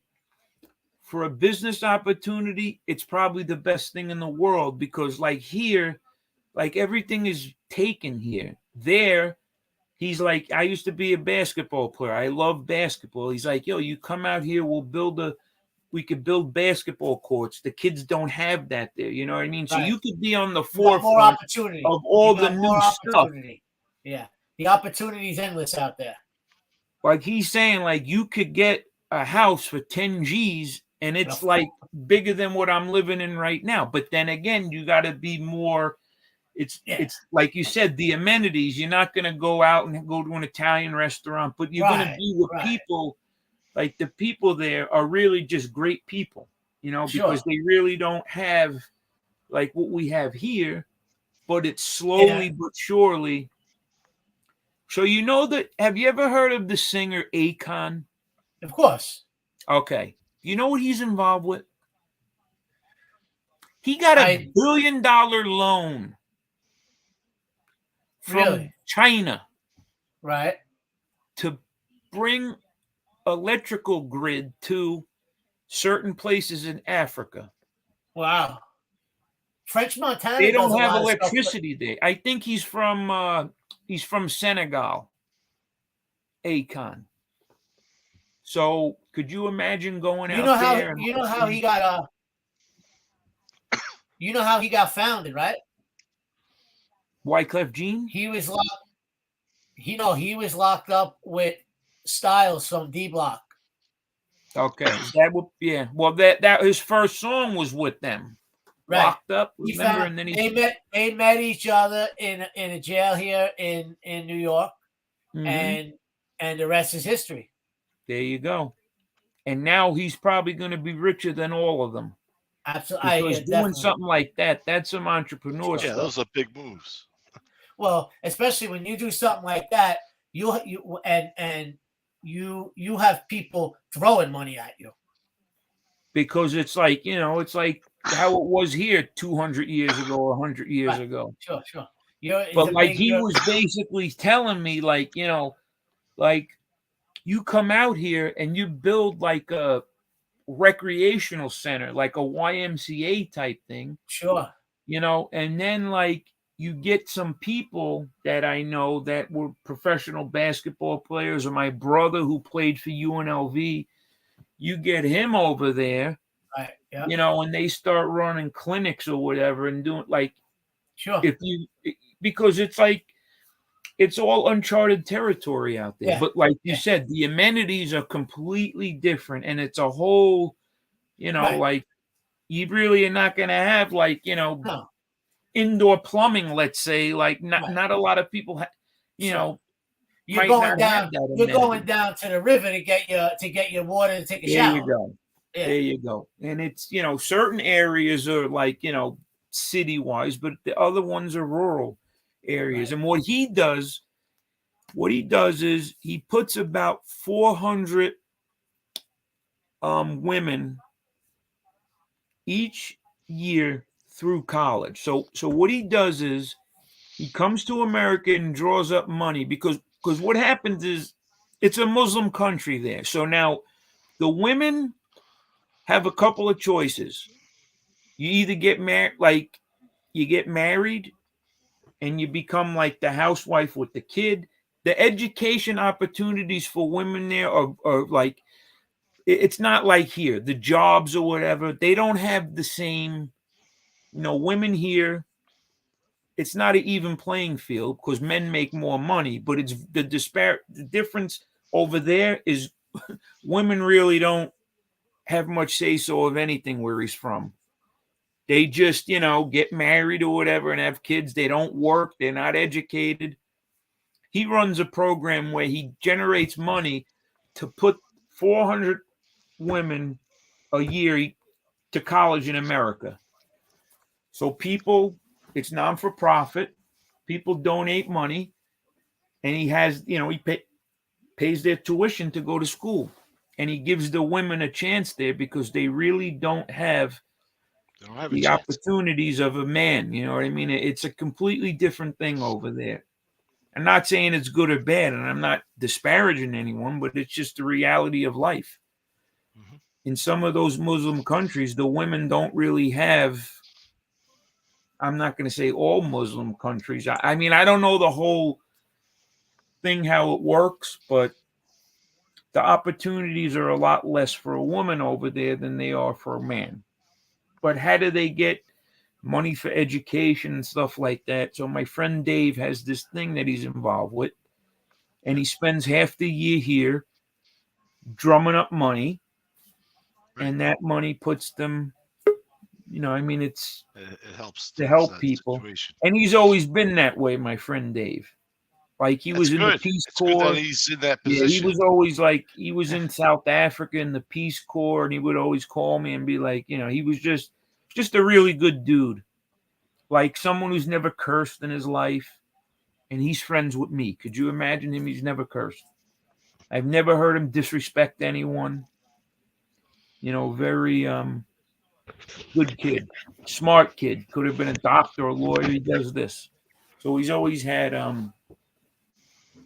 the right idea with certain things, and I'm still friends with him. We've been friends with the same age. I know him for like since 1990. It's kind of weird. I got a buddy like the kind of same moral, like he's doing things like he's doing favors for people like that don't have the money and stuff. Exactly. Right. He fixes cars and sells them to them, fixes them all the time, and but he's not doing it for the money. He's doing it because he's helping them. I'm the same way in the sense of like I give a lot of stuff away. Yeah. Like I'm always doing something for someone, but I'm not going to come on here and tell you what I do. Yeah, but that's something that I've always done because, when I was younger, people did things for me. And then when I got older, people did things for me. And then I was able, when I was 24, I changed my life around and I got a lot of good things happen to me. And now I'm in a position where I could help people. And truthfully, I mean, it makes me feel good when I could do something for someone. When I see someone on the street, I could hit them off with a meal or hit them off with money or whatever it is, donate to a charity or whatever, but I don't really come on here and, say I'm doing XYZ because it's no one's business. You know, Yeah, that's so between you and the other person. Yeah. because what do you really need in life? You know, like Exactly. I was All you because need is your family and food. it's You know, but a my little thing is, religion. well, yeah, exactly. So what I did was when I had nothing, right? Yeah. I made a list of things and I spoke to God and I'm like, God, please, if you just give me these things, I'll be happy. And he's like, Yeah. what things do you want? Wait. I He said, spoke okay. back. What? He spoke back. Yeah. It was probably me speaking back. But anyway, it was like, okay. It was like, all right. So look, I want a Rolex watch. I said, if I could get a Rolex watch, Yeah. I'll be happy. We got to drop the link for him. Uh, Where is Lorraine? How Well, do we get the he link? probably said no problem. That's simple. That's just a materialistic thing, you know. Right. Everything was materialistic. Oh, here he is. You're back. Okay, cool. Welcome back, salt, pepper, So, ketchup. and I said I wanted a house, Yeah. a Rolex, and a Lexus. That's it. Not bad. Because when I was getting older and I was living in Vegas and I seen people, I said, this guy's got a house, he's got a nice watch, and he's Yeah, got a right. car. Yeah. I said, so give me the Rolex, the Lexus, and a house, and I'm good. And if you could get me that and I could just live comfortable, I'll do my part. And you want to know what happened? I got the Rolex, I got the Lexus, and I got the house. And I'm looking at nothing changed though. It wasn't like I was happier or sick. So I said, all right, well, I got to keep up my end of the bargain. So now that I have all that stuff, I'll give back a little. And that's the deal I made. And he held up his part of the deal. So I got to hold up mine. And That's awesome. luckily, like, for example, Lauren, right? Oh shit, I didn't. My bad. I'm thinking you're on. I had to push you on. I'm sorry, bro. Sorry, All AJ. good, all good. So like Lauren is probably like one of the best people you could be friends with. You know, she's she's really a good girl. And I'm friends with her. So I'm lucky. You know what I mean? Like she's just a great girl. So I'm happy in that sense. And I've been lucky enough to meet good people and be around good people. Listen, bro, listen. That's not what I heard around these parts, all right? It could. Hey, you know what? There's always two sides to the story. Oh I'm no! just kidding, man. I'm only playing, man. The truth is normally in the middle. So I'm neutral, bro. I'm neutral. It's gonna be tough being neutral, and I'll tell you what's gonna make it tough is like there's certain people on YouTube just by the fact that you're doing it, that you're going on Angel's show. There's certain people that dislike her that are going to dislike you of just course. for that. I wouldn't doubt it. You know, my advice is, you know, and it's just like leave me alone, man. right. Just do your thing. Yep. You know, this YouTube thing is, you know, you can't let it like it overtook a part of my life because, you know, people were calling me, and every time someone posted something, I'd get a phone call, and it'd be like I'm on the phone for 3 hours, and then you get, nah, man, this is not good. reality. Do you No work, good. AJ, or you work from home, or you have a 9 to 5? Yeah, I work. Okay, which is good. Which is good because you know that you have to take care of your stuff. Me, you know, I was working from home, and it's like the phone calls, to this, to that. Can't sleep at night. Let me go on YouTube. It's you gotta. It's like someone told me a while ago. Check the private chat. If you're gonna do drugs, make sure you do the drugs and don't let the drugs do you. Well, I'm gonna tell you, if you're gonna do YouTube, make sure you do YouTube. Don't let YouTube do you. I agree. Because when you get on, there you go. So when you get involved in YouTube, it's a hobby. Don't let it take over. You know, if it starts. Dude, I'd be honest with you. I never even knew that all of this right here, I never even knew this existed. Me either. Right or wrong, Chris, right? Me neither. I know. I had no idea this existed. Ex Chris, I just had 4 months ago, I didn't either. Yeah. Ex Chris, they just had to walk me through downloading Google Chrome and StreamYard last night. Yeah. I don't even know how I did it. Like, I don't even remember. But I'll tell you what happened was I was commenting, like, this guy, Tom Lavecchia, had this show, and, like, I would comment on his show or whatever, and we became cool. And then one day, he's like, yo, what are you doing later? I'm like, because we were planning on, like, meeting up or whatever, you know, like, going to the feast or some shit like that. So, oh, he's a local guy. Yeah, he lives in Jersey. So he said to me, he said, hey, what are you doing tonight? You know, you want to come by and we'll grab something to eat? So I went by his house. He had brought another content creator out that I didn't know because I really just listened to Tom's show. Right. Maybe one or two other shows. Sure. I went out there and I'm thinking like he's just going to say, all right, you know, not for me to come on the show, but I was going to help him maybe do some like background stuff, like help him with some content or whatever.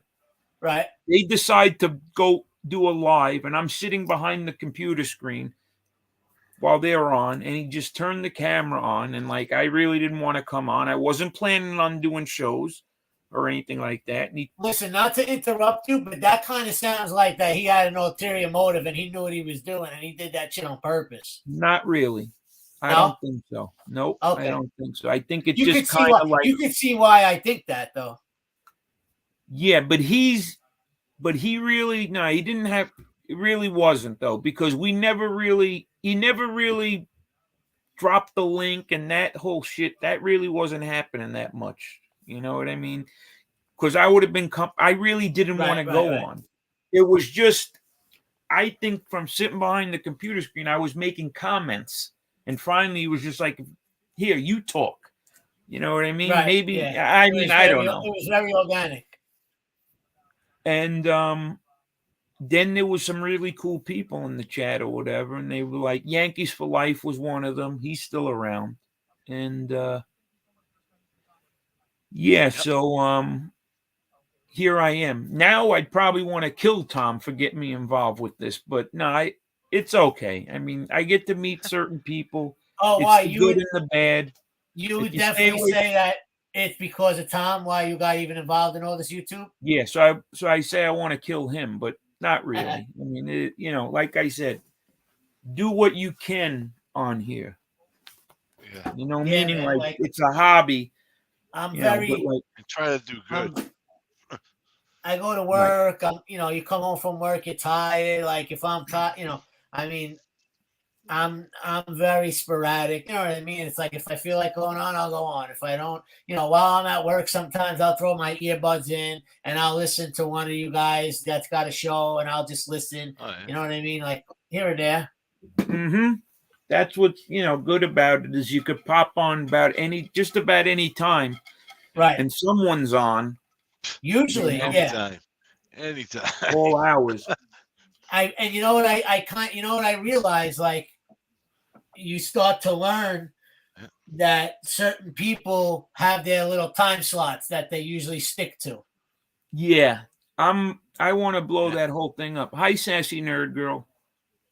Yeah, see, that's like the whole because I don't even want to get into this is a battle with me and Lauren that we have. Because it's the time slot thing. And like the time slot thing is great. Right. But I look at it this way, there's enough for everybody to go around. Sure. So like I don't look at it like take MRE for example. He does different shows. He's not really like MobTube. He doesn't really do sports. No. Right. He doesn't do sports. He's like a mixed bag. Like you don't know what you're gonna get with him. So what happens is, as time goes on, you get all these content creators that you like. Eventually, you're probably going to have to go on around the same time. I mean, because Right. if you're friends with 20 content creators, Absolutely, and everybody goes on each day, right? Yeah. How do you work out the time slots? Right, That's what I I'm agree. saying. And you know what I the was thing saying is that the too. other day. It was like, and more people are starting channels. That's what I'm saying. Like everybody. It's not going to be any time for anyone. But also, So it's too, like, the when other do you problem go? is It's the common other sense, problem really. is that it's whether there's this side, that side, this side, whether this group gets along with this group or not. Right. You all know each other, so you are all pulling from the same amount of viewers.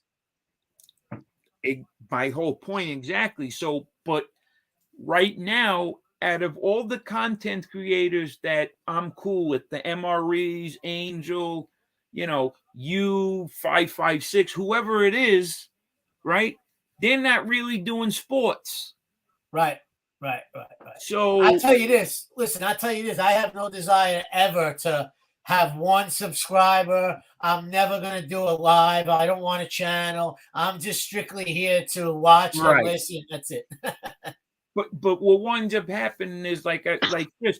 It's like everybody. I like Todd Father. He's got a channel, right? Amber. There's the girl Amber. There's Heidi Black. These are all people that I'm friendly with. We do shows together.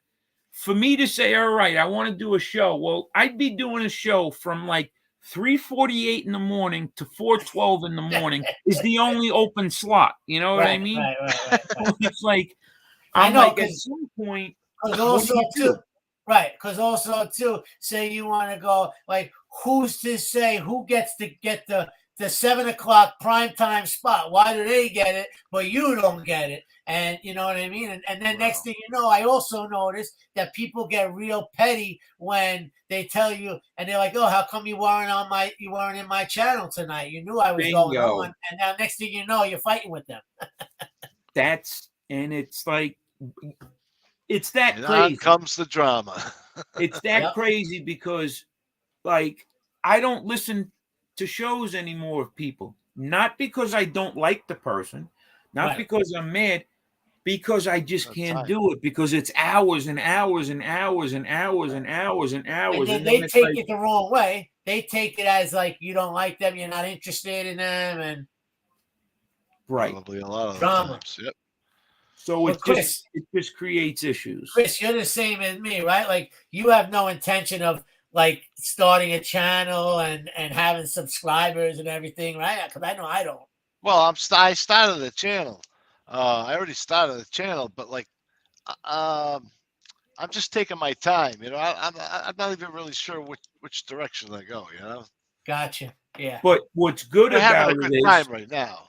Right. What's good about it is that Chris can come on like this show, and get more comfortable and decide what he wants to do. That's my whole thinking, is like, rather than fight with everyone, just come on my who cares whose show it is? Yeah, you can still come on the show. Yeah, sure. That's why I'm like, 7 people could come on, because what am I going to say? No one comes on, but then I'm going to be on for 2 hours. We're all Yankee fans. So no, I get it. I know.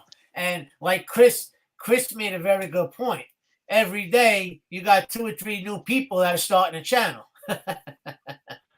Oh yeah, and they're like, some of them are really bound to happen, right? That's inevitable, You got Maddie. I like Maddie and Zio and those guys. I like Joe. That's not those guys' real voice, right? That's his real voice. No, not the other guys. Chris. That's not their real voice. It's Chris talking. Yes, it is. Yes, but a lot of the guys that had shows, I can't do it tonight. And then you got to look at the other thing is, certain people, content creators, are not as flexible as others. Like, they have to go on at a certain time.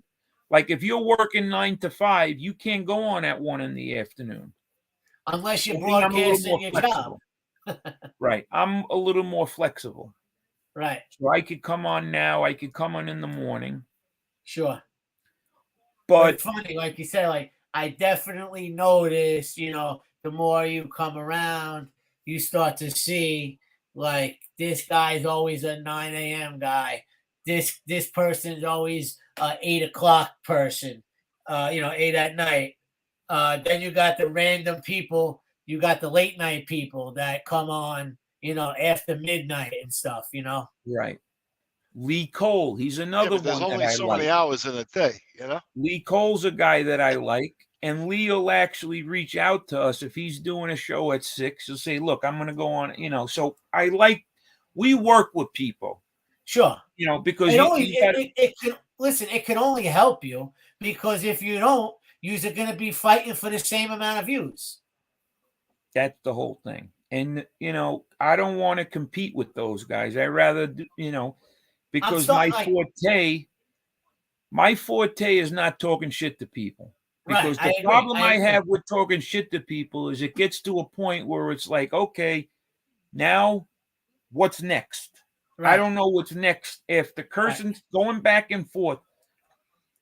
Like I was with this FBI kid. I text him and say F you. He texts me back and say no, F you. I text him back and say no, F you. And he texts me back. And it was just like after doing it 38 times, it's like, all right, what are we doing now? When are we meeting up? It's like I don't know when to draw the line with anything. Right. And like I mean, a lot of it. Let me tell you something. A lot of it is stupid, if you ask me. I mean, right. A lot of it's uncalled for. It is and it isn't, but then these guys do certain things to where it's sure. like you really, No.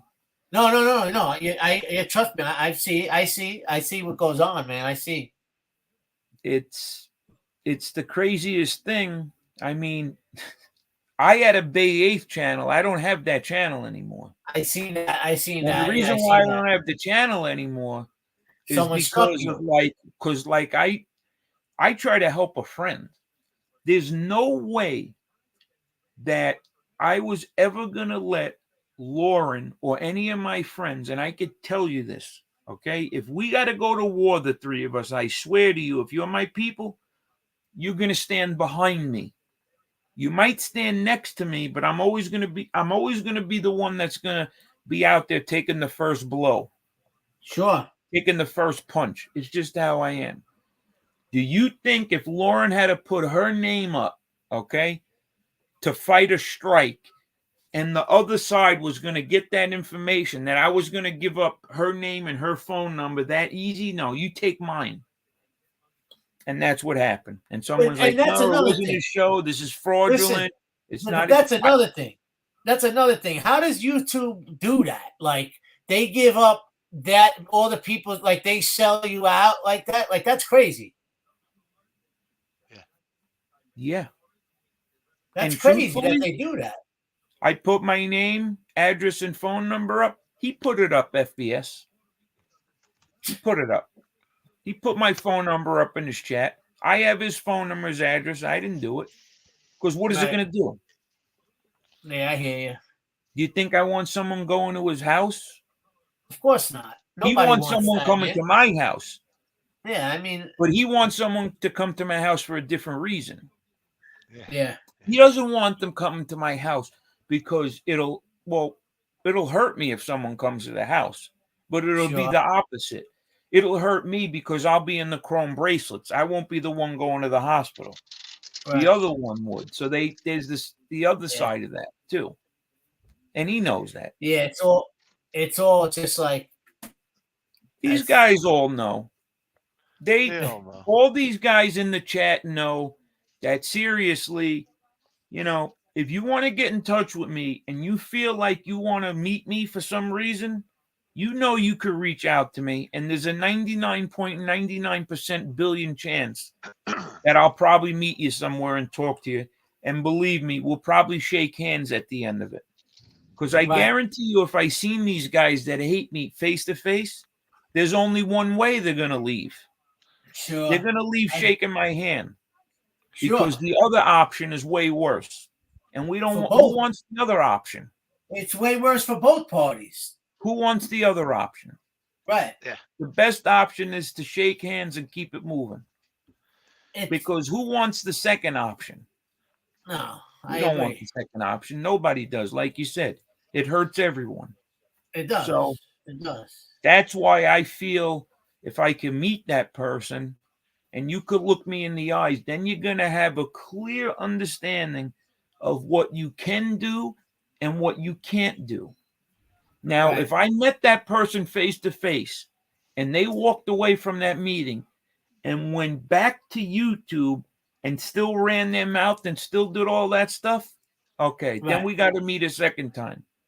But I'm pretty sure after meeting me one time and standing with me, it'll get worked out. And a lot of times it does. And as it should. And when you think about it, I mean, if you ask me who my best friends were, I'll tell you, those are people I probably got into a fight with when I first met them. We were rolling around in the dirt, then we became friends. Yeah, that happened. Yeah, I have to say, probably 8 of my friends. Exactly. I would always, and listen, I would always, I tell people this all the time. I've without a doubt, and I'm sure goes for a lot of people. I've lost a lot more fights than I've won, but I was, you know what I mean? It's the key is showing up. The key is showing up. Yeah, exactly. That's the battle. Right. I'll have respect for someone, and not being ashamed to admit that I got beat up more than I beat up. But like you said, it's showing up is half the battle. That's the whole point. You know, and like, because I know when you, like I said, when you can meet people, things will change. I mean, how many times have I been around people? Sometimes immediately. Right, the people that they just run their yap, and then when you see them, you're bracing yourself, and it's like, forget about that. I didn't, it's like, let's go get a drink. You know, like exactly. Let's go hang out. Yeah, let's go get a bite to eat. Let's go get a drink. Let's go to the Yankee game. You know, it's like whatever it is. Right. So I'm feeling good, Carol. Thank you. How are you? So how you feeling, Joe? That's really what it comes down to. You know, like the Tony Pizza thing. Like I was having a situation with him. What's the deal with him? He's okay. I mean, the problem I have with him was the comments the 9/11 comments. Anything else that he did, I have no problem with. But you can't make those comments like that and expect me. And it's sad because I don't know. Maybe he has some redeeming qualities that are good. I mean, I don't know. But when you come from Staten Island and someone's like, basically like F those people that died, I don't know them. You know what? We can't even talk about that anymore. And there'll be no way that that's a non-starter issue for me. Like we could Staten Island is the land of the civil servants, bro. But you see, because what a lot of people don't realize is, like, I was scared crossing that bridge every day. I mean, you know what I mean? Like I was worried when my old lady was getting on the train every day, the subway. And like, it was like a real thing. Right. It wasn't like, no, it was like, people that died or whatever. I mean, it's just, it's very, like very. You see what I typed to you. You see what I typed to you. I mean, exactly. It was before my time. It was before my time. Thank God. You know what I mean? You know the deal. Like it was bad. Like in Staten Island. Oh man, it was like just crazy. And to say that is just like it's pointless. Right. Like Carol, her family was down there. You know what I mean? Really? Her family was working down there. Like, how do you come on? Really? Like, even now, I'm still pissed as hell over it. Like, I'm still furious. Like, it's crazy to me. Like, I remember going to the top of the Twin Towers. Yeah. Like, the Twin Towers were like, as a kid, to me, forget it. Like, I had all over I mean, it was just amazing to me going up to the top. Right. They had the restaurant, Windows on the World. I didn't even know about it. I was 11 years old. I just remember looking down and seeing all those people and being like, they're as big as ants is Yeah. what they look like. Yeah. Like Yeah. And, little matchbox guys. yeah, exactly. And it, what my viewpoint when it happened was like Staten Island is basically very hilly, so you have high points. Where I was looking, it was like where I went, I was like I could reach out and touch the towers, and it was so clear, and it was like just the backdrop. It was a And I very clear just, day. when I left, by the time I got back to work, they had collapsed, so I just missed it. And I'm glad that I didn't see it live when it happened, because, but it was like, Well, we oh, basically did burned, because we that would saw have it been on burned in TV. your mind for, the for your people entire life. crying in the streets. Yeah. I wasn't on. No, I was on Forest and Victory, Chicky, Forest and Victory, and it was like it's still you could see, but it was man, it was really bad. You see people crying in the streets, just all the ceremonies is like you said, the land of the civil servants. Like a lot of people were from Staten Island, and Yeah. when And believe it or not, a lot of I don't know why, but just from knowing, because I know, like, a lot of like the top brass lived in Staten Island. Yep. So you had like of all the important people on the job, the high up chiefs, and you know what I mean. They for some reason or another all lived on Staten Island. Yeah, man. And the buildings to me were like, just was New York. It was a symbol of New York. I mean, Oh yeah, that was the ultimate slap in the face. You don't even think like it's still like hasn't like you don't even think it's real still. Right. I know. Like, think about Or like people, that. like the people Or on like, the what about planes. that? What about that? What about that feeling that you get whenever you happen to like watch an old movie or something and Oh you yeah. see them and you're like, oh wow, look at that. You know what I mean? It's Very similar. Yep. I'm going through, it was crazy because I've been going through my cards, okay? And like I've been posting cards as I'm pulling them out of boxes. And I came across right. this card and it's Patrick Ewing and it says skylights on it. And it's a picture of him like dribbling a basketball with he's bigger than all the buildings. You know what I mean? Right. Yeah, man. And in the buildings, in the backdrop is the Twin Towers. Like you see the Twin Towers. Yep. And I posted the card the other day and I said, this is the most important card in my collection.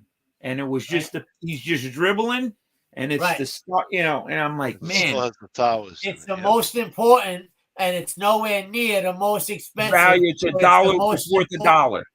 Right. It's worth $1. Right. I'll be right back. 1 second. I'm thinking to myself, I don't know if there's any cards like basketball cards of how were the Twin Towers? I don't know how they, but came out in the early 90s. I would hold on to that card forever. I would never let it go. Exactly. So I'll be right back. And then like when like I said, I was able to go up there once as a kid, and it kind of, I mean, to even think about it. Because like to even go up that high, like you're worried. Could you imagine could you imagine?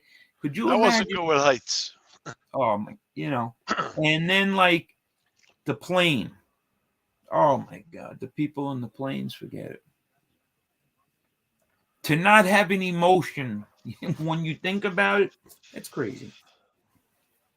It really is crazy. But it's life, I guess. Shit happens, and that's something that didn't have like to. I don't understand why this isn't like a national holiday. And what I mean by that is like football games on 9/11, like they need to just like say, I mean, I think I know why they're not making it a holiday or whatever. But truthfully, I don't know. I think like it should be, someone should say, look, no work on that day. Just remember the people that were lost or do something, because it's like people go to work, Yeah, because football it's part of games. our history, Yeah. I mean, it's horrible, and you don't want to give those Right, people but that did it. You don't want to yeah, give them an inch and say you did this to us, but you want to remember the people. The problem is all these people are getting sick now, like after it now, because they the work cement, down there. the dust, yeah. So you don't. I mean, like there was one cop. I can't. Rivero Espinoza. He just died about a year or two ago. The dude, you saw pictures of him at 9/11. He was like 200 pounds. He died. He was like 70 pounds. Yeah. Yeah, man. It's because he got, I guess, some mesothelioma or whatever it is from the toxins down there or the insulation or whatever. I mean, so it's not like this is something where it's done with. It's still happening. Oh no, it's going to be happening for a long time. And That dust traveled all over the freaking place. Right. And Yeah. I guess it's a little different if you live in different areas. If you're in Cali, you might not see the destruction up close. But here, like people is like I'm still like when I go over a bridge, I'm thinking about it. I Because know. I'm thinking like, if they took out a bridge or if they could have, they would have done a lot more. They weren't Joe, just gonna. I think about it every day ever since then. There You you know? go. So and if You see funny characters getting on the train, oh, watch it. it was crazy. Like Yeah. because I was in the hardware business and I sold like kerosene, and I'm telling you, it was to the point where like if a Middle Eastern person came in and bought kerosene, people were on the phone calling the FBI. Like it was that crazy. I know. Like, why is this guy buying kerosene? Why is this guy buying fertilizer? First candles. I'm serious. We sold fertilizer. If someone would come in and buy 10 Are they bags of buying an fertilizer, abnormal amount though? You know what I mean? whatever. I mean, but it was like that crazy where people were doing that. Like if you Really? see something, say something. Okay, yeah, this guy bought 3 gallons of paint thinner. You know what I mean? Like it was just, life. It's getting, I mean, as time goes on, you deal with it better, but it was not something that, living here, you would ever forget. Nope. And it's still, I mean, people, I have relatives that were down there. They're still around, but who knows what.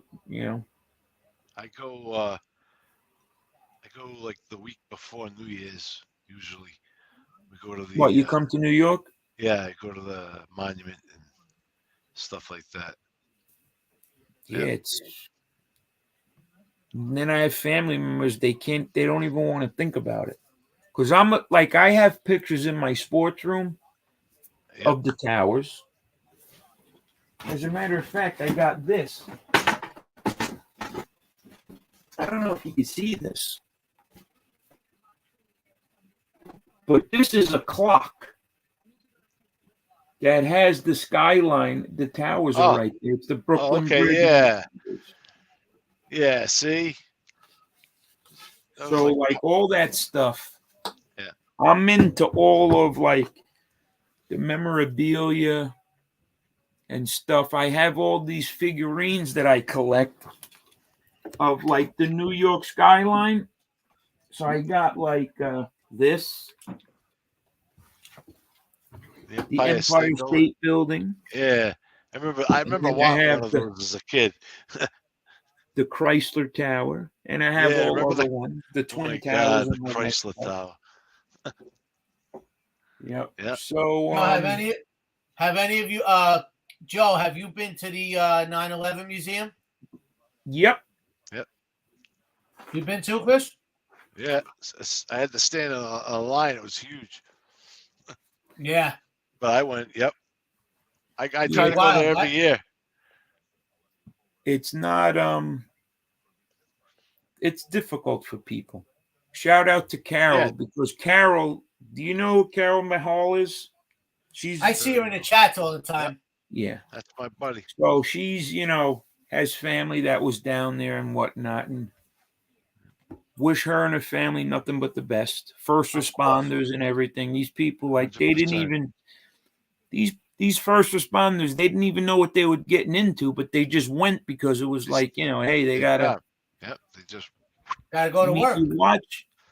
You watch the shows, and every year there's a new show, and it has more and more like footage or whatever that they find. I know. But these firefighters running into that building is like, man, how are you going to run up 80 stories with like 100 pounds on your back? Someone I know was they had like when you first got on the fire department, they had like a thing. You would go out of the academy. You would get assigned to your firehouse, and then you would do 1 year there, and they called it a rotation.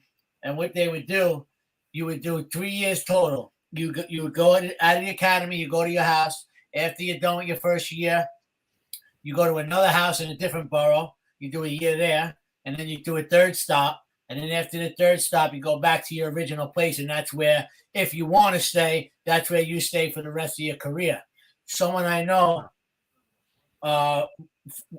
worked in the Bronx, and he rotated in Manhattan, and he happened to be there on 9/11, and he said more so anything other than he had to watch for bodies landing on him. That man, that's enough. Yep. Yeah. He said, you know what? Yeah, I can't see that. Found out. Listen to this. Yep. I found out just this year, the first firefighter that died was because someone jumped and landed on him. I don't doubt it. That was the first firefighter that died during 9/11. All the stuff falling from that. Yep. He said he because told they me were he jumping out to people. He said, he goes, just imagine the chaos, and then you gotta look one way where you're going, but you don't know where to take go. your eyes off the sky. And he said literally it haunts him to this day. But bodies were landing, and he's like the thud, the sound that it made. Yep. It was just a disturbing. He said he could never unvisualize it ever. But what mindset would you have to be in to be up there and say, all right, jumping's easier? I'll tell you right now, you're gonna jump. You ain't burning to death.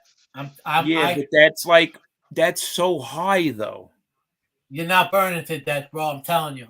2,000 degrees. No, I agree with you. I'm just saying, but when you think about it, oh yeah, it's a decision that you hope you'll never in a million years ever have to be faced with. That's for sure. That's for sure. And then it's like the plane. I remember I think about that too. I hit a little bit of turbulence. I hit a little bit of turbulence on a plane. I'm shitting my pants. Could you imagine doing the pilots, bro? That's what I'm saying. Like the plane just like. Yeah. Imagine those pilots. The last thing they see is the wall of that building. That's insane. I don't even know what. And then maybe the first one, okay. But by the second one, I think they kind of knew what was happening. You know what I mean? Like they were like, all right, it's going into a building, basically. It's like the first one, they were like, maybe it was. But, it's I really, tell you what. really sad. And when people talk negative about it, don't say anything. Right. If you're not going to say anything positive. That's the perfect example of when your parents told you if you got nothing nice to say, don't say it at all. Right. Yeah. Better and off. Unfortunately, guys like us, we're from the area. We're close. We were around at the time. Let me tell you something. Guys are dying 21 years later. Guys are dying from 9/11 related cancers. Tell me about it. Still, and it's insane. It's terrible. It's horrible. It's horrible. Yep. And when you think about it, it was the way they accomplished it. It was, it I was wasn't just gonna say that. Yeah, It's such an elaborate plan that the fact that they actually pulled it off is unbeknownst to me. How it was just everything was so lax at that time. Now, forget it. Now you can't get on with anything. But back then, I guess if you had, who knew?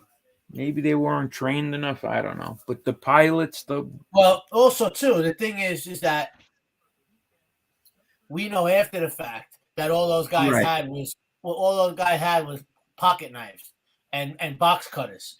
Yeah, right. When they turn around and tell you I got a bomb, you're gonna believe them that they got a bomb on the plane. You're not gonna second guess them. Right. Yeah. You would think you'd want to just kick them off the friggin' plane, right? Right. But have a good night, they were all screaming up and down the plane. If anybody moves, we're gonna blow this plane up. So you're not gonna move an inch. The other thing is the way the plane all the time though, because that must have been a horrible thing to go through. The way that the plane was flying, it wasn't like smooth sailing. There was like erratic up and down. Like when you hit turbulence, you're fucking ready to shit your pants. And that was the pilot. That was the pilot and the hijacker fighting over the yoke back and forth. Man, I don't know. I hope they didn't feel any pain. I'm pretty sure they didn't.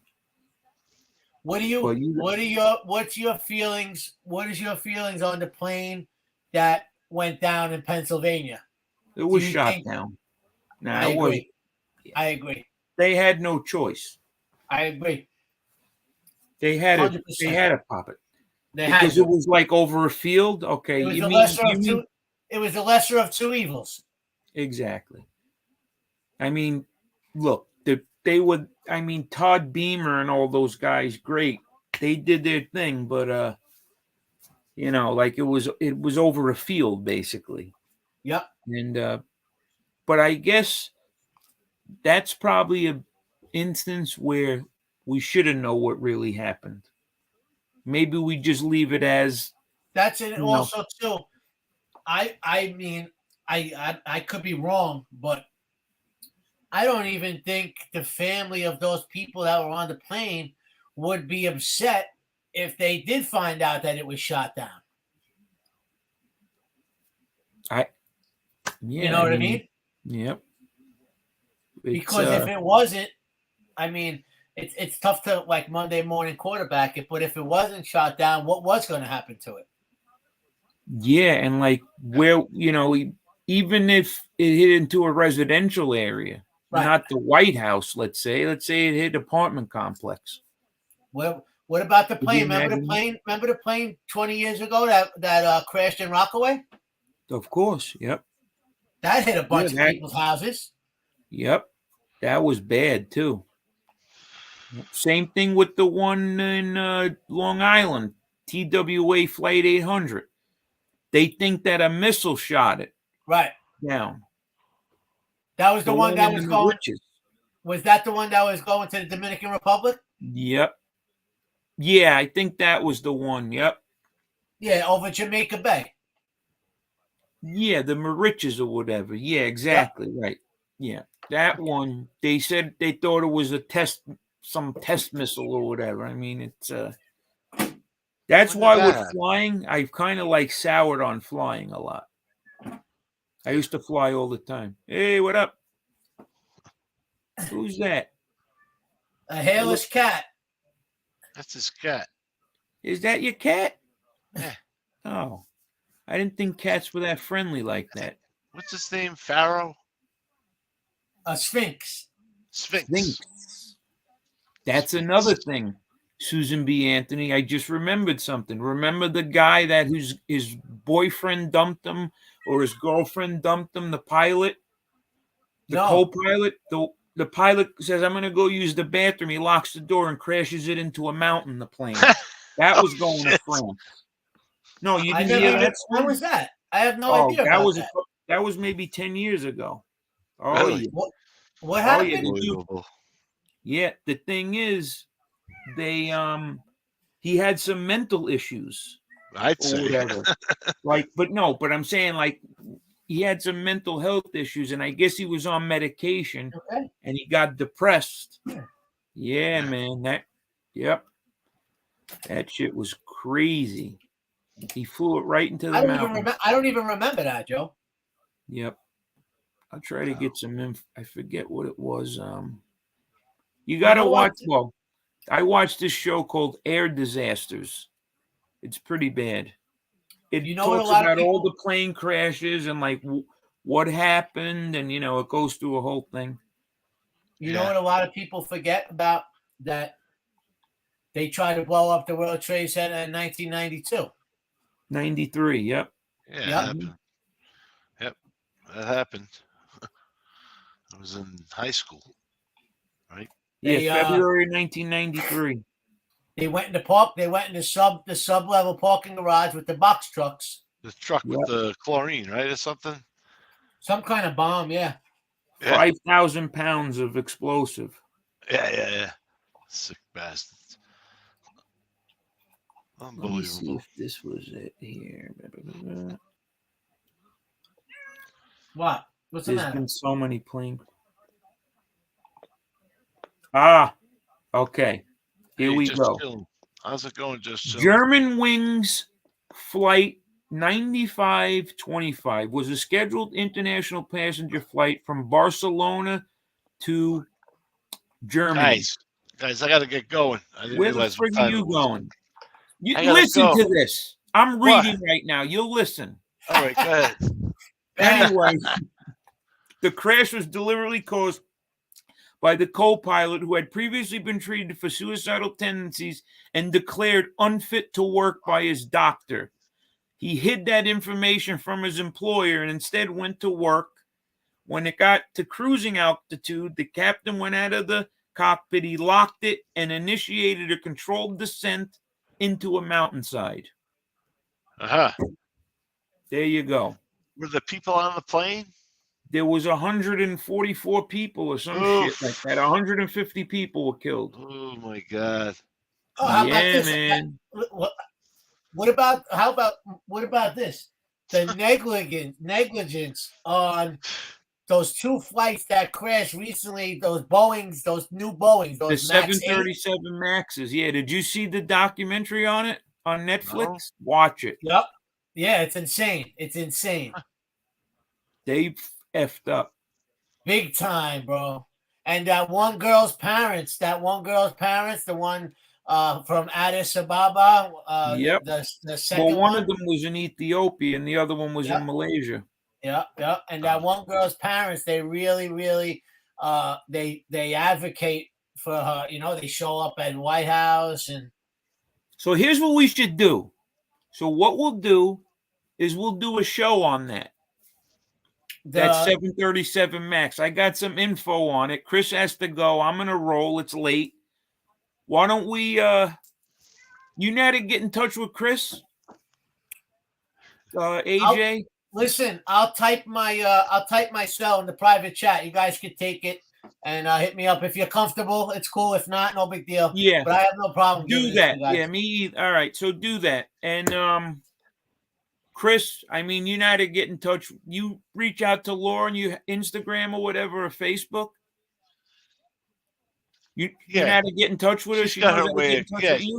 She's got a way of getting in touch with me. So what we'll do is we'll do a show about it, and we'll talk about some plane crashes and stuff. And, I've been thinking about doing that. I saw something about the Challenger. You could do that too. I remember that. You remember that? That was weird. Of course, I remember that. I was like in grade school or something. Yeah. Yep, 1986. Yeah. All right, I sent it over, bro. To hit me up whenever you want, dude. I will. All right, man. All right, bro. I'll talk to you guys later. Thank you, All right, guys, Thank man. you, Have a gentlemen. good one. Later. All right, cool. All right, Chris, Ciao. be good. Have a good one, fellas. Everybody that's in the chat, thank you for coming on and hanging with us. We love you guys, especially Carol, Susan B, Just Chilling, thank you. B1, Todd Father, Jerry G, Degusta, all you guys, man. Thank you. Chicky, Johnny Tamburino. Don't forget, Todd Father's got a channel. He'll teach you how to cook. He's really good. Sassy Nerd Girl. Got a lot of love for Sassy Nerd Girl. Dave Cameron. The Next Solution. The Wolf. Parasite Slayer. Yeah, man. Even this Impeach Creepy Joe and the Ho. He's got it. Listen, he's got a real bad disposition, this guy. But maybe we could change him. Dante's Farm. All you guys, man. Bondicio. Heidi Black. We love you, Heidi. Good woman. Amber, Brian Scarbati, Manchetti, Mike Slick, Lee Cole Fan Club. I dumped him. Sorry about that. Burnley, all you guys, man. Mob Rats, Maddie Marinata, Christine Ray. I've heard a lot about Christina Ray, and it's all good stuff. Thank you, guys. We'll end on that one. See you tomorrow. Good night.